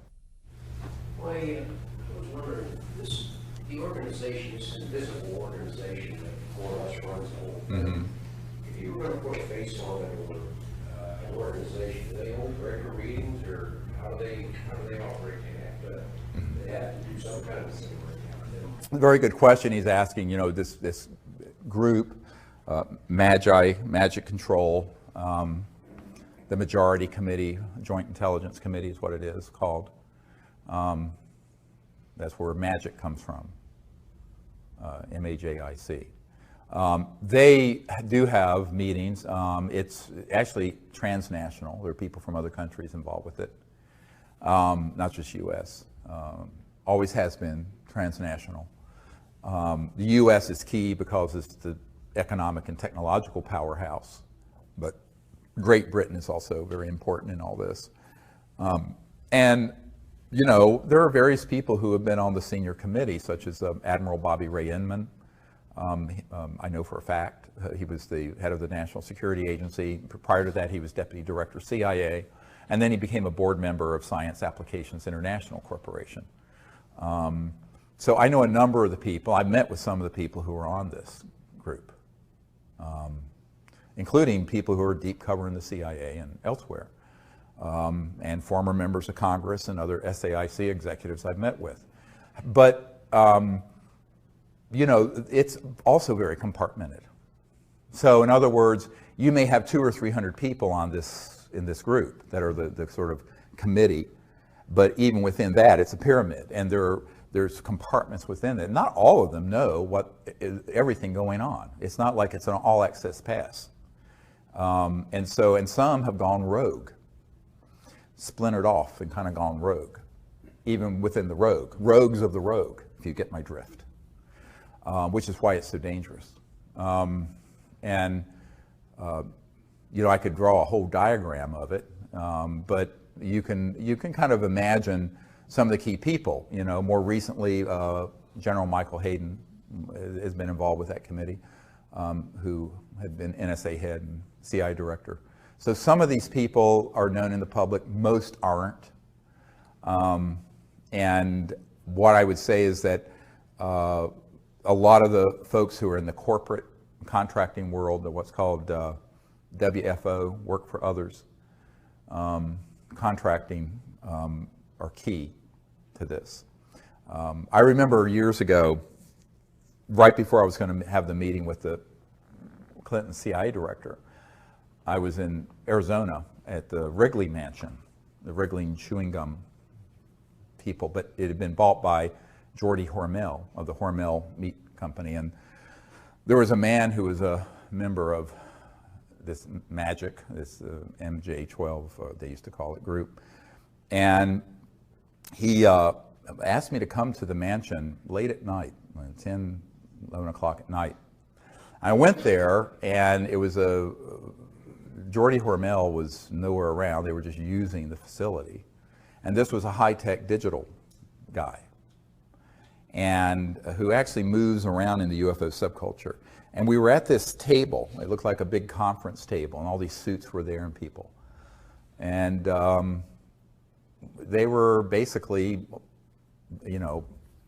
telling me that I was barking up the wrong tree, meeting with the CIA director. And this man pulled me aside, and he said to me, the CIA director and president doesn't know about this, and they're not going to know anything about it. If you want to know about what's really going on, come talk to people like us.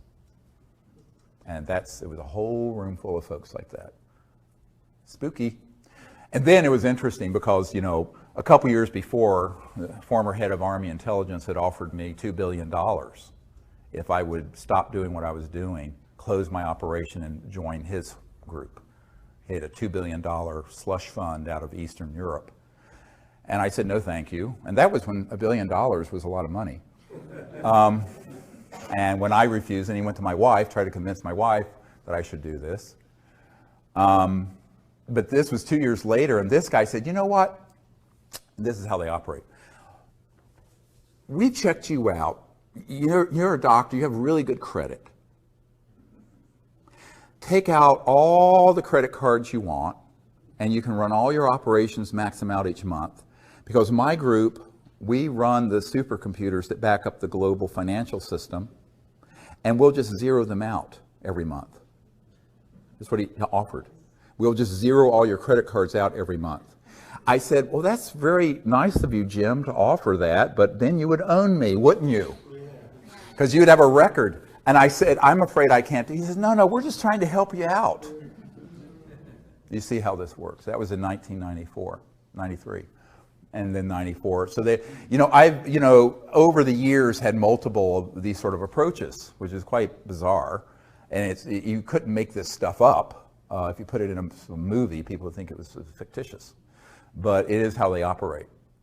So the corporate and contracting end is really a lot of where the action is with these large corporations and their compartmented groups.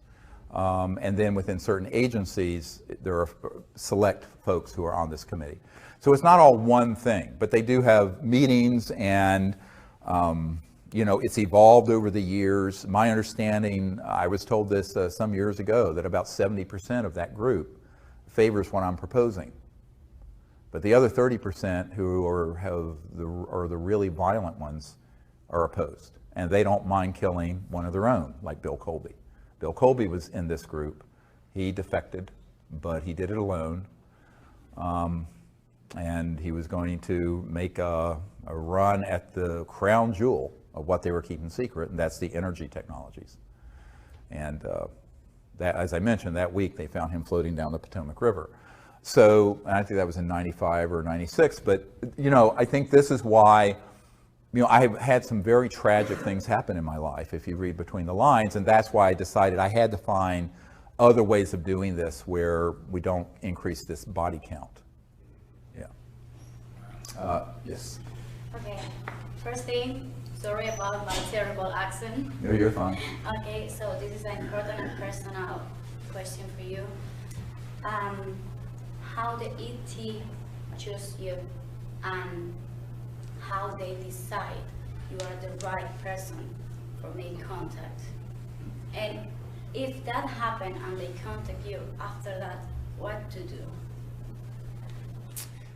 She's asking how the ETs choose, not me, but you, a person in general, to make contact. I think that there's a saying that's been, I think, inappropriately translated. Many are called, but few are chosen. I think it really is supposed to say, many are called, but few choose to answer the call. And so I think that there have been knocking on our front door and our back door and our side door for a very long time, these civilizations. What they're waiting for are people who will approach them without fear and prejudice, without violence, who understand a little bit of their reality, who will educate themselves a little bit about what it means to be interstellar. And to be interstellar means to be in an extraordinarily high state of consciousness, personally, but also your technologies are interfacing with consciousness. And so that's why, you know, if you approach it with an ethical and moral intent of a pure heart, peaceful purpose, no fear, no prejudice, but also have prepared yourself for, shall we say, the unusual, even strange or bizarre ways that they may interface with you, so you're not afraid when they do, then they will. But they expect a certain level of you being educated and prepared. And then they will. And I don't think it's, you know, I've always said, I don't think I'm special. I don't think anyone is disabled from being able to make contact. I think it's them willing to go through the process of training and education, but more importantly, what is the purity of your heart and intent? You know, it can't just be because you want to see a UFO and be entertained, like dolphins at SeaWorld. It has to be for a sincere purpose to be a liaison between humanity and their culture. And if there's that purity of intent, then I think you'll be astonished. But there's also the preparation that has to happen. The reason for that is, if you read the last book that we put out about extraterrestrial, the Countdown to Transformation, extraterrestrial contact, Countdown to Transformation, and you read the accounts our senior team has had going around the world, some of it's very strange stuff. Like we have a team up in New York where there are these two wonderful ladies, and Diane and her wife, Marilyn, when they first read my book, Hidden Truth, Forbidden Knowledge, had their cell phone accessed when, I forget which one, was at the dentist office. And all of a sudden, this sphere appeared on her phone, and the C-steady tones, those tones we use, started playing over the speaker system of the entire dentist office and over her phone. And this happened multiple times until she came to the Outer Banks of North Carolina and got trained and just had amazing contact. But it was very strange stuff. And in fact, the dentist came out and said, "What's that weird music?" And it sounds like something from outer space. And it was all coming through. I think it was Marilyn's phone. I'm not sure. Or Diane's. It was Diane, yeah. So there's all kinds of ways where they will sort of initiate you and test you to see if you're ready for. Most people live in a very 3D, almost teleologic, very in a box world. But if you're interstellar, you're not living in that world. You're living in the world of higher dimensions, higher consciousness, energy fields that are completely beyond the speed of light. And so when those come into 3D, it can be very unusual. And so preparing yourself for contact involves understanding where mind and consciousness and thought and electromagnetic systems and all this phenomenon come together. There's a nexus where they come together.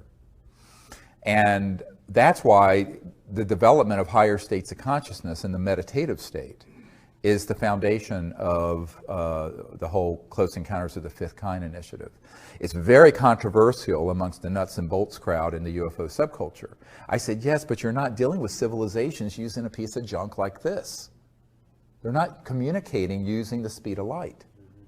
Because if they're from the Andromeda Galaxy, which one of the ETs that came at Joshua Tree told us he was from the Andromeda Galaxy. And we have a photo of it. It's on our website. Go look at it. This is 2.5 million light years from Earth. At the speed of light, it would take 5 million years to get a signal from there to here and back. 5 million years. Homo sapiens haven't been on Earth for 5 million years. So now that means that they're using technologies that are transdimensional, going beyond the speed of light, and which also, it so happens, interface with thought forms, energy fields that are in the realm of the thought. What used to be relegated to the mystics, but now is something we have to accept as the real science of the future.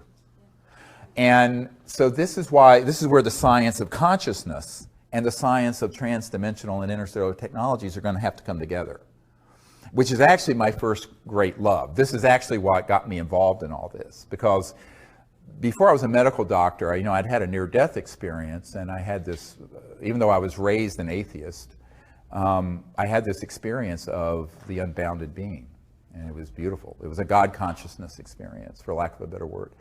And I realized that the mind, the consciousness within every single person is infinite, and everything is folded within it. So I began to learn meditation and became a meditation teacher. I was a meditation teacher before I was an emergency doctor. And what I learned was that this became key, and that's why right after, 6 months after that near-death experience, I had this amazing contact experience that I recount in Hidden Truth, Forbidden Knowledge. But I think that it makes total sense, and it's the sort of thing nobody really wants to talk about in polite circles scientifically, because it sounds too weird. But if it's not a little weird, it's not extraterrestrial. It's probably something from Lockheed. And so educating yourself about the nature of where consciousness and thought and these technologies interface with their technologies. And in 1991, I wrote a paper that's in the first book I wrote, that's called The Comprehensive Assessment of the UFO ETI, Extraterrestrial Intelligence Subject. And in it, I talk about technology-assisted consciousness and consciousness-assisted technologies, where the mind interfaces with these both ways, where the mind can interface with technology, but also where technologies can augment and project thought and awareness more accurately. And that's what these civilizations had. I got a call from a senior aerospace engineer at McDonnell Douglas Aerospace that became part of Boeing Phantom Works. They had their own Phantom Works, became part of Boeing covert programs, but it was still McDonnell Douglas back then. And he said, how do you know this? This is the most accurate assessment any of us have ever read. And it turns out he had been on all kinds of committees, had known old man McDonald at McDonnell Douglas, and was on the Condon Committee to look into this at the University of Colorado in 1969. But he said that it's going to get you in a lot of trouble because it sounds a little far out there. And then he related me a story. He says, I was researching a case for McDonnell Douglas years ago, and it was in the Baja California in Mexico. And a craft had materialized, and this ET just appeared outside of it. And he had sort of a little black box, or rectangular box here at his solar plexus. And the person who had the encounter said that as clear as you would hear words in your ears, this being was communicating with his mind. And he was thinking back, and he knows that this device was receiving it and augmenting it and facilitating it. And it was going back and forth, all through thought. And he said that was a very, very solid case. He interviewed the people directly. And I said, well, that doesn't surprise me. I said, how else are you going to communicate interstellar? You have to go at the speed of thought, not the speed of electromagnetic signals. Now, this, of course, opens you up into the ridicule of the tinfoil hat crowd. But there is a serious science. And by the way, it is why the people at the science director at the CIA and other places know that we're onto the real thing. I had an NSA guy come up to me and said, they're very mad at you because you figured out the Rosetta Stone of contact. And it involves consciousness and thought, transdimensional physics. But it is also the thing that gets you in the most trouble the most quickly in the conventional world. Mainly because the conventional world has been miseducated about science, technology, consciousness, religion, thought, everything. I mean, it's almost like everything you know is wrong, but or partially wrong. But that's where you get the preparation, is really in developing your state of consciousness and having this intent. And then you just go out there and put yourself at service. And if you say, I'll be at service to doing this, almost anything is possible. What are your thoughts on crop circles? And do you have like certain messages you think that they're trying to send through these? Great question about crop circles. And by the way, just hold Colin Andrews in your thoughts and prayers. I got an email late last night that he is in critical condition and is at Yale University Hospital with a type of heart condition, and he is in really critical condition. He's the premier crop circle researcher. He's a really good friend since 92, 91. So, I was shocked to hear this last night. But I would say that, the majority of crop circles at this point are hoaxed. However, the ones that have been authentic are really amazing. The problem is sifting out the noise from the sound. It's just like UFOs. What part of it's man-made and disinformation and hoaxed, and what part of it is real. But my own sense of it is that it's certainly a way that they're trying to visually convey almost archetype knowledge of symbols and shapes and, if you will, sacred geometry through a very visual medium, transdimensionally. And the way I think they're created, because Colin Andrews and I interviewed a farmer, believe it or not, his name was Mr. Bull. It's like, you can't make that up either, near Alton Barnes. And he had been out on his farm in daytime, and there had been a crop circle that had formed, and then he was there when this energy field just came out of the sky, and it was like a mobile black hole. And it came down, and all of a sudden, everything started swirling and moving and bending down around it. And what I figured out by studying the real crop circles, and the Sea Steady logo is a crop circle that we communicated visually to the ETs that they put into a field in 1992. And that whole story is a fascinating story. But what I figured out is that what they're doing is that they're augmenting or increasing the gravitational field over a certain area, over with a template, if you will, like a cutout, like a blueprint, electromagnetic blueprint, that then goes and lays this down very quickly. Now, the ones that are hoaxed are just smushed down, but these are very fascinating. And so if you can imagine creating a counter-rotating electromagnetic field that causes levitation, which is what anti-gravity is, in a certain resonant frequency, using crystalline materials and nanocrystalline materials. I mean, we know exactly how this works. But then reverse that. You're increasing the gravitational field, so you can have an object way out in space, and it kind of targets an area very specifically and can create this energy field that then pulls the crop down instead of lifting it up, but in a very specific pattern. It goes very quickly. And that's how we figured out how they're making it, how they're making the authentic crop circles. Yes? Are we finished? Have you heard of the Kesh Foundation and any of his work? Yes, I've heard of them. We've corresponded, and we've asked for, evidence of proof of principal operation and never gotten anything. So We're still waiting to see if they have anything. It's easy to make a claim. Our requirement, as you know, for these energy technologies is transparent conveyance of them to us with transparent testing, but more importantly, third-party creation of the effect, which is the sine qua non of science. If it's not reproducible, it's not science. It has to be reproducible. And so that's what we've asked for, but we haven't gotten anything in response yet. So, yes, sir. You spoke about how difficult it would be for a craft to come down without getting shut down, that there are so many things in place that as soon as they would show up, somebody's there right away.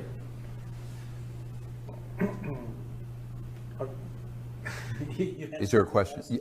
Oh, yes. Well, he's asking about, this whole issue of when you're, setting up a CE5 or wanting to invite ETs to come into an area, what kind of things might interfere. And the problem is that in the last 60 years, we've gone from, or 70 years since Roswell, we've gone from fairly primitive electromagnetic targeting to very sophisticated ones that are space-based and on aircraft.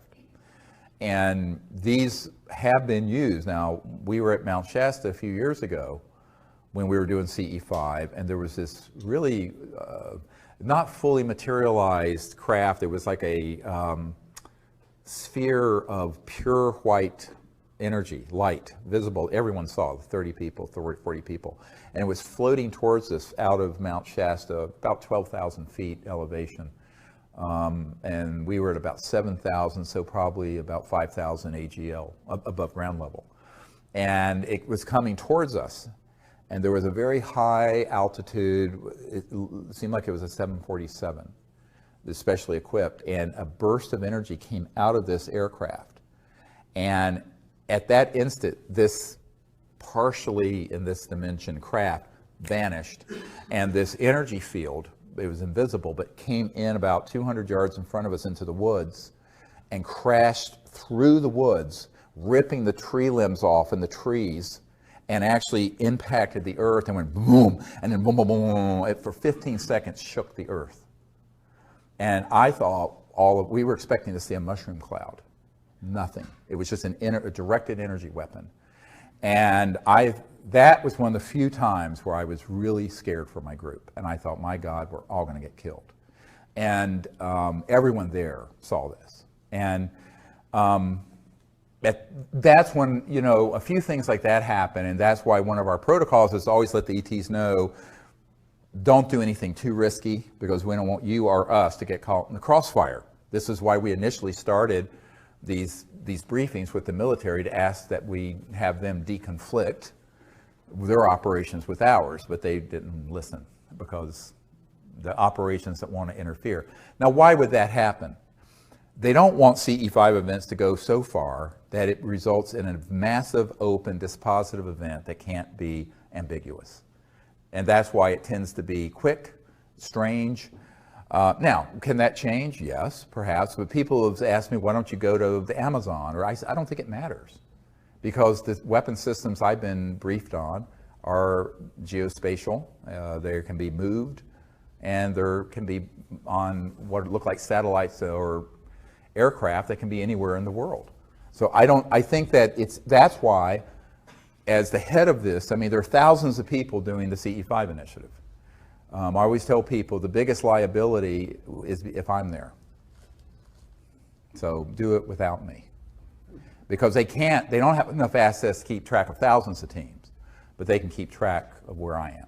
So, but when this happened, it made me realize that they had some new things that were quite amazing. But luckily, this particular ET object wasn't fully in this dimension. It was almost like a plasma energy that was floating towards us from way up in Mount Shasta, came out of the mountain. And we have actually some great videotapes of those objects coming out of the mountain, but this one was actually coming towards us when this object fired. And so that's why I always ask the ETs, come, but don't do anything that is too risky for you or us. Do it only if it's safe and appropriate for this time and place. And, you know, I don't think that this is a huge problem for local contact teams that have 4 or 5 people scattered around, because, I mean, this group is large, but it's not omniscient and omnipresent. But when I'm doing something and it's obviously been announced and we're there with a whole group of trainees, it's certainly going to be monitored. So that's why I tell people that it's great as a training event. We have amazing sightings and events happen. But, I mean, the good news is I'm there. The bad news is I'm there. I mean, being quite honest with you. Yes, sir. How would you, the contacts that you have, the communications that you have, how would you characterize them? Do they break down into, do you communicate about the same things or the same general things each time, or is it just all over the place? He's asking, you know, how the communications kind of break down into different types of communications and information. It actually is different with every group. And every time we go out, there's something new that happens I've never seen. And I've been doing this for 25 years. So if you read the book, Extraterrestrial Contact, Countdown to Transformation, what you'll see in that book is that there are literally thousands of different phenomena that happen and have happened over the years. And it runs the gamut to fully materialized objects that appear right over us, and people getting remote viewed information consciously, to, we were sitting one time out in Orange County, and sitting right in front of all of us, I was doing just a weekend thing, there was a voice that started talking right in front of us in thin air. Is there a consistent message, though? It depends on the group. And the message, obviously, is that they're very happy we're doing this, and it's always a welcoming sort of a feeling. But sometimes there is very specific information, and it just depends on the setting. When this ET I call Bijou, who appeared at Joshua Tree, the one that looks like this luminous figure floating outside the circle, it was a very specific welcome from a group of people. Now, the way that was preceded was that we were in our circle up in the Joshua Tree National Park, and we were at a break, and I'd walked out east of the circle out into the desert, and I was with a group of people on my team, and suddenly there was like a sphere that fully materialized right beside me and walked with me. And I said, oh, they're here. So we went back to the group to get people back together, because they were all scattered. There's 30, 40 people in the desert. And it's pitch black. And all of a sudden, we hear a group of 4 or 5 ETs talking. And they're outside the circle to the southeast. And we could hear mostly, it sounded like female voices except for one. I heard a male voice. And by the way, almost everyone heard this. And I have these really good night vision binoculars, like generation advanced. And there was nothing there where you heard these people talking. So I turned to everyone, I said, we need to get back together in coherence and sit down. And I asked someone to take a picture. So Raven, a member of my team, was just holding her breath, but she didn't have a tripod, and took a picture, 3 or 4 second exposure, and in it is this being floating right outside our circle, turned and waving. It's not photoshopped. That is the single most important picture in the history of the UFO subject, because it was a CE5 diplomatic initiative that ended up having photographic proof of it, our contact team.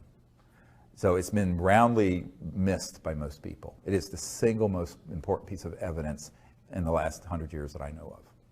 So anyway, it was beautiful. And then we went into this meditative state, and there were all kinds of information that we started getting. All our electronic, we have these magnetometers, magnetic field meters, and radar detectors and other high-tech stuff all started talking. And it went on for about 2 hours. It was amazing. And so figuring out what they're actually communicating is an art of, someone would say, is it telepathic? I said, no, it's sensing. So you go into a deep state, and you can actually get specific information about where they're from, why they're there. But it's very different each time. You know, we're going to be up in Joshua Tree in a couple weeks, and then in the Rocky Mountains in June. And we may do something in Portugal, you know, this fall, and some other things this summer. I don't know. But I'd like to go to Portugal and do it. We'll see. We're looking for a good place to do it. But yeah, it's a beautiful experience. And what I tell people is that, you know, it's almost universally where they're wanting to do sort of a cultural exchange. They're wanting to see how you are. And then a lot of times they will show you visually their planet or their houses or their culture. It's really quite beautiful. You know, people who have never had experiences like that will have these breakthrough events, and it just blows their minds. The other thing is that sound can also be seen at a certain resonant frequency. So one time we were up at Mount Shasta, a different time, and we were sitting in the National Forest, and there was a tone that came out of, it was a multi-directional tone that just emerged out of the air. And everyone, we were in our meditative state, and everyone saw what looked like a gunmetal gray or pearlish gray sphere that moved through the circle like a string of pearls. So the sound created the form, which is very Vedic if you understand the Vedas, name and form, sound and form.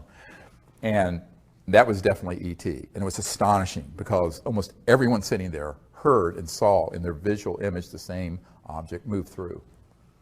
Beautiful.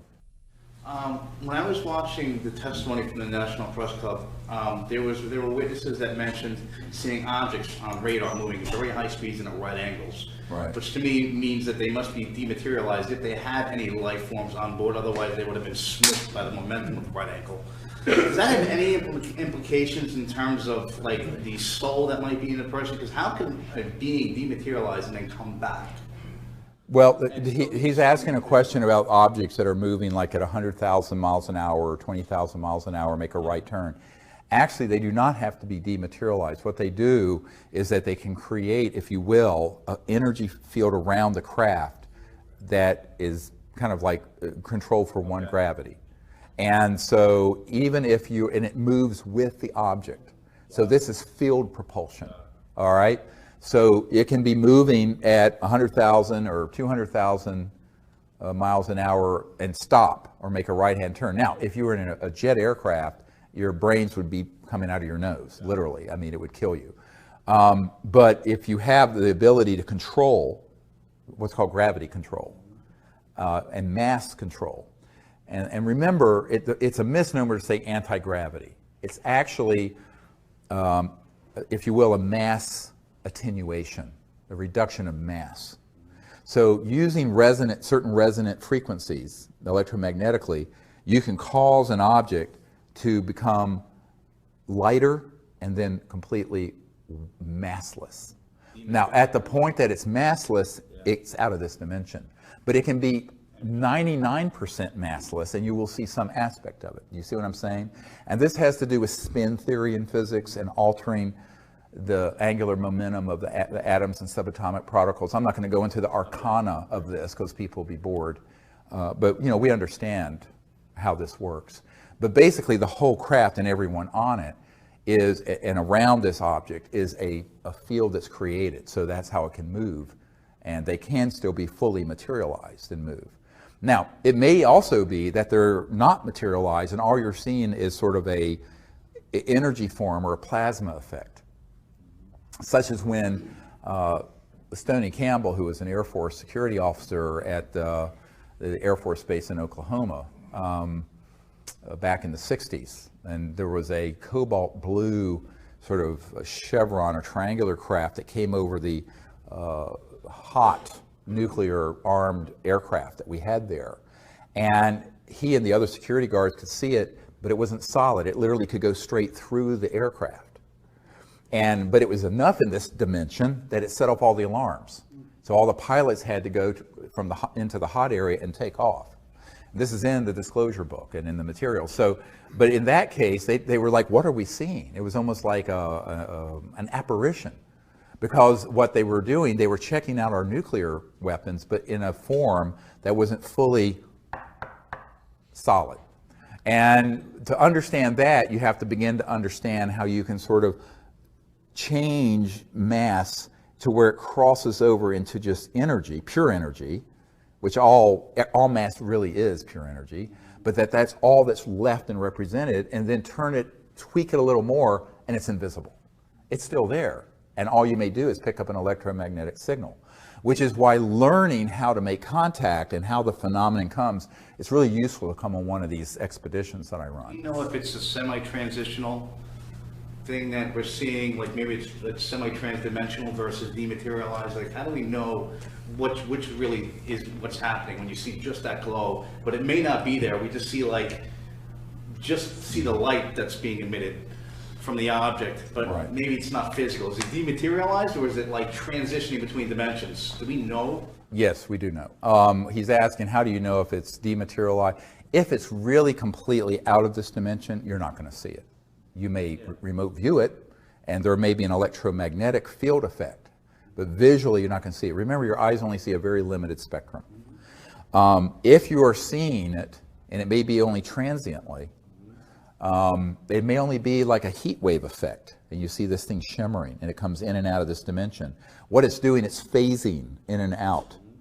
And it can, at that point, fully materialize in an instant, fully dematerialize in an instant.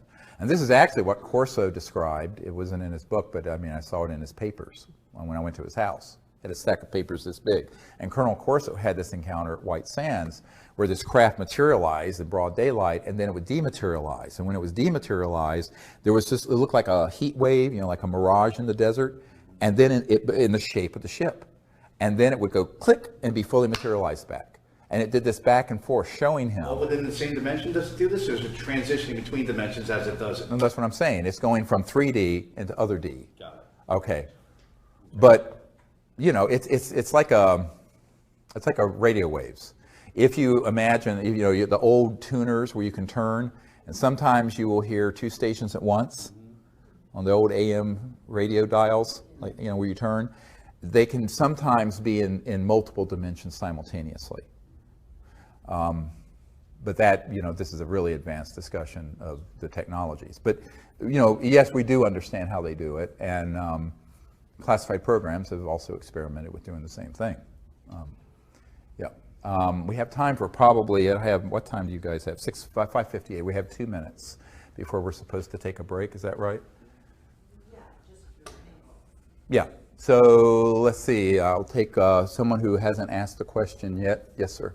I think it was in Countdown to Transformation that you would relate the story about how you met the ET you needed kindness. Yes. And I believe you were introduced to her by Shari. Yeah, the night Sherry Adamak passed away is when I was introduced to this ET I call kindness. Yes. So my question is, do you continue to have encounters with kindness and with Shari? And also, is it common to encounter people who have passed away when you have encounters with ETs? Yes, is it common to have encounters with people who are passed away also when you're having encounters with ETs? I don't know if it's common, but it does happen. And remember, if you go beyond the speed of light, what I call the crossing point of light, you go into energy fields that begin to approximate what the mystics used to call the astral, which is closely approximated to, if you will, the afterlife. That astral aspect of your body. So the night that Sherry Adamak passed away, I awakened in this lucid state, and she was there introducing me to this ET with a perfectly round head. I mean, exactly round, not elongated at all, and completely hairless, and very, very kind. I call her kindness because she just emitted this kindness. And in almost every expedition under the stars we've had since 1998, she has shown up in what looks like sometimes it's cobalt blue and sometimes it's diamond blue white ship, and often it'll come in and make a curve and then go back out and dematerialize, but it's that distinctive, it's very distinctive. So yes, we have, and my understanding is that she's a very senior diplomat with an interstellar coalition, very enlightened. And it's sort of like the Bijou, when we had this experience in Joshua Tree, the amount of the development of consciousness of these life forms that have explored the cosmos for thousands, some of them millions of years. It's just stunning. And the intelligence. But So yeah, that continues to happen. And it's very unusual that we're out on one of these week expeditions where we don't see that ship. Do you ever see Shari anymore? Yeah, I mean, I'll have dreams with her. Yeah, yeah, yeah. And by the way, the lucid dream is an amazing tool because it's, you know, buried within everyone is everything. The entire, you know, it's like this old saying from the Sufi, I think it's Sufi tradition, thinkest thyself a puny form when within thee the universe is folded. In other words, it's a rhetorical question. You're not just some little thing. Through the structure of consciousness and mind, the entire cosmos is folded within every single person, like a quantum conscious hologram. So we're all conscious quantum holograms, and the entirety of the cosmos and creation is folded within every single one of us. So that's why you can have a lucid dream or be in a meditative state and see other worlds and see other places or even other dimensions where people have, you know, passed on. And it's quite beautiful. Now, you know, trying to prove that scientifically, but it's a global experience. I mean, there's so many people who've had lucid dreams of something that's happened the next day. I mean, so there's empirical evidence, but you know, you can't prove it. But ultimately, I think in the future we will have the ability technologically to prove these things. And until then, we can use, you know, what God gave us, our own consciousness and thought and mind, and create a new world. Well, with that, I think it's a great place to end. It's a little after 6. I want to thank all of you for coming. We'll have time to hang here for a little while. And I just want to say in closing, really the key thing to disclosure and to contact is people stepping into their own power and not waiting for other people to do it. Because if you wait for others to do it, it will never happen. This is something that has to be a grassroots mass consciousness event. And the next phase of disclosure is going to be exactly that. And the more that people understand that and actually do it, instead of just thinking about it, the more rapidly we're going to get to this next level of our civilization, the future of which is beautiful if we get it right. Because it's a future of free energy, abundance and unbelievable prosperity on this planet, peace, universal peace, and interstellar travel. That is what, we're right at the point of being able to create that reality. And that is the future for Earth and humanity if we choose to make it that. But it isn't going to happen by people sitting doing nothing. It's going to happen because you actually, you know, kind of walk that talk and make it happen. And so empowerment of yourself and learning to do this, and also helping us identify the people who can be this next wave of disclosure witnesses.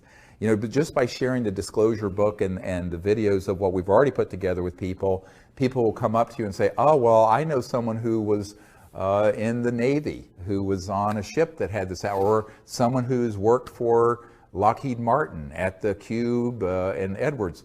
We need to get a whole new wave of people to come forward that will just end forever the question of the secrecy. But that's only the beginning of the work, because the real work is in after that, where we have to find a way of creating a world on this planet that is worthy of becoming part of an interstellar family of planets, which means a peaceful civilization. Well, we're out of time. Thank you so much for being here, and stay in touch. Hope to see you.